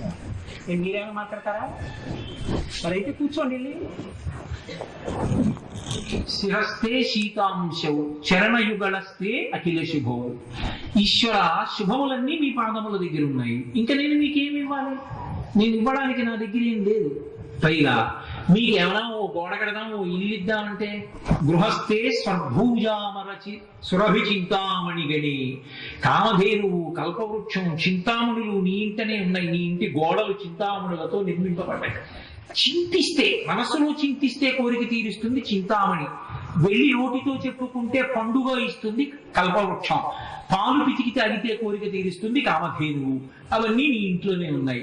అసలు ఆ మాటకొస్తే చింతామణులకే పెద్ద చింతామణి మా అమ్మవారు. ఆ తల్లి పాణిగ్రాహి, ఆమె చెయ్యి నువ్వు పట్టుకున్నావు, చింతామణి పాణిగ్రాహి. మనం అంటే దిక్కుమాల పేర్లు పెట్టుకుంటాం కానీ బెంగాల్ అంతా మంచి సంస్కృత సమాసాలు పెట్టుకుంటారు. వాళ్ళు పెట్టుకునే పేర్లు వింటే ఎంత అందంగా ఉంటాయో. జగదీశ చంద్ర బోస్, కమలాపతి త్రిపాఠి, లేకపోతే చింతామణి పాణిగ్రాహి, ఎంత చక్కటి సంస్కృత సమాసాలు పెట్టుకుంటారు. అరవిందనాథ చటోపాధ్యాయ, వాళ్ళ పేర్లు వింటుంటే, బెంగాల్ పేర్లు చదువుతుంటే అబ్బా ఏం పేర్లు రా, ఏమి సమాసాలు రా అనిపిస్తున్నారు. మనకు ఏమీ అక్కర్లేదు, బుస్సు టుస్సు అక్కర్లేని పేర్లన్నీ మనకి. అన్ని విధాల భ్రష్టు పట్టింది ఏది అంటే ఆంధ్రప్రదేశ్. నేను కేరళ వెళ్ళాను, చాలా మర్యాదగా ఉంటుంది. గురువాయూరుడితే చొక్కా ఇప్పని అడగక్కర్లేదు, విప్పే కనపడతారు అందరు. ద్రవిడ దేశంలోకి వెళితే గుళ్ళో గంట కొట్టడానికి ఎంత ఆలోచించి కొడతారు. నైవేద్యం జరుగుతుంటే తప్ప గంట కొట్టరు అక్కడ, అంత జాగ్రత్తగా ఉంటారు. ఏది వద్దంటామో అవన్నీ చేసేది ఎక్కడ అంటే ఆంధ్రదేశంలో. ఉపన్యాసానికి ముందు ఫోటోలు తీయద్దు అన్నారు అనుకోండి, వేదిక పక్కకు వచ్చి ఫోటోలు తీసేది ఆంధ్రదేశంలో. ఏది వద్దని మీరు చెప్తారో అదే చేస్తారు. కాబట్టి అంత భ్రష్టు పట్టింది ఒక్కటే, ఇక్కడ ఒక్క చోటే. నాకేం ఆ మాట అన్నానికి నాకు భయం లేదు, ఉన్న మాట ఉన్నట్టు మాట్లాడతాను చెప్పేటప్పుడు. కాబట్టి ఈశ్వర, నీకు మేమేమి ఇవ్వము.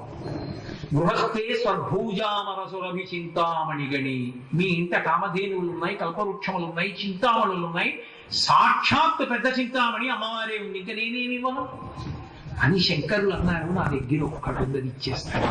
ఏంటో తెలుసా? కమర్థం దాస్యేహం భవతు భవదర్థం మమ మనః, నా మనసు నీకు ఇచ్చేస్తానన్నారు. అంటే నా మనసు నీకు ఇచ్చేస్తానంటే దాని అర్థం ఈశ్వర నీ పాదముల యందు భక్తితో ఉంటాడు. ఆ భక్తి ఒక్కటి ఉన్నదా ఆయన భోళాశంకరుడు. మీరు ఏం చేసినా దాన్ని దిగురీకృతం చేశాం, ఎంత చేసావురా అంటాడు. అదొక్కటి లేకుండా మీరు ఎన్ని చెయ్యండి, నువ్వు కొత్తగా తెచ్చింది ఏమిట్రా, నేను ఇందులో చేసింది, నేను ఇచ్చింది తప్ప అంటాడు. ఓ మారేడు గలం మీరు కొత్తగా సృష్టించారా? అరటిపండు మీరు సృష్టించారా? మిమ్మల్ని మీరు సృష్టించుకున్నారా? చర్మము, రక్తము, మాంసము, కొవ్వు, అస్థి, శుక్ల, మేధ, 7 ధాతువులు ఈశ్వరుడు సమకూర్చి దీన్ని తయారు చేశాడు. ఈశ్వరుడు దీన్ని పెంచాడు, ఈశ్వరుడు దీన్ని తగ్గిస్తాడు, ఈశ్వరుడు దీన్ని పడగొడతాడు. నువ్వు కొత్తగా నాకేం తెచ్చావంటాడు ఈశ్వరుడు. అందుకే ఈశ్వర మీరు లేనిది ఏముంది అని భక్తితో ఎవడు నిలబడ్డాడో వాడు ఏమీ చెయ్యక్కర్లేదు. అదే శంకరులు అంటారు సకృన్నత్వానత్వా. ఈ భక్తితో నిలబడిన వాళ్ళకి ఏదైనా ఇవ్వగలిగినది ఎవరో వాళ్లే ఉమారామలింగేశ్వరులు. అటువంటి ఉమారామలింగేశ్వర క్షేత్రమునందు కూర్చుని స్వర్ణోత్సవ శుభ సందర్భ వేళ మాఘమాస కృష్ణపక్ష తిథిలో నిన్నటి రోజున మహాశివరాత్రి పర్వదినం గడిచినటువంటి మర్నాటి ప్రదోష వేళలో ఇటువంటి అద్భుతమైనటువంటి పరమేశ్వరాలయంలో కూర్చుని మీ వంటి ఇంతమంది భక్తుల సమక్షంలో 4 మాటలు మాట్లాడాలంటే ఆయన అనుగ్రహం, ఆ తల్లి అనుగ్రహం లేకుండా జరిగే పనే. కాబట్టి ఎక్కడో తిరుగుతూ కూర్చున్నటువంటి నన్ను తీసుకొచ్చి నా చేత ఈ 4 మంచి మాటలు చెప్పించినటువంటి మా అక్కగారి పాదాలకి నమస్కరిస్తూ మీ అందరికీ నా కృతజ్ఞతలు ఆవిష్కరిస్తూ, మీరు సర్వతోముఖాభివృద్ధిగా మీరు మీ ఊరు చక్కగా వృద్ధిలోకి రావాలని, ఈ దేవాలయం దినదిన ప్రవర్ధమానమై గొప్ప క్షేత్రంగా ప్రకాశించాలని, ఒకానొక నాడు మీరు పిలవకుండా ఏమంటే మళ్ళీ ఎప్పుడు వచ్చి ఉపన్యాసం చెప్పనని అడగవలసినంత కోరిక నాకు పుట్టాలని, అంత వైభవాన్ని ఈ దేవాలయం సృష్టించుకోవాలని పరమేశ్వర పాదములను పట్టి నమస్కరిస్తూ, నాకు ఈ అవకాశం ఇచ్చిన మీ అందరికీ కృతజ్ఞతాభివందనములను ఆవిష్కరిస్తూ స్వస్తి.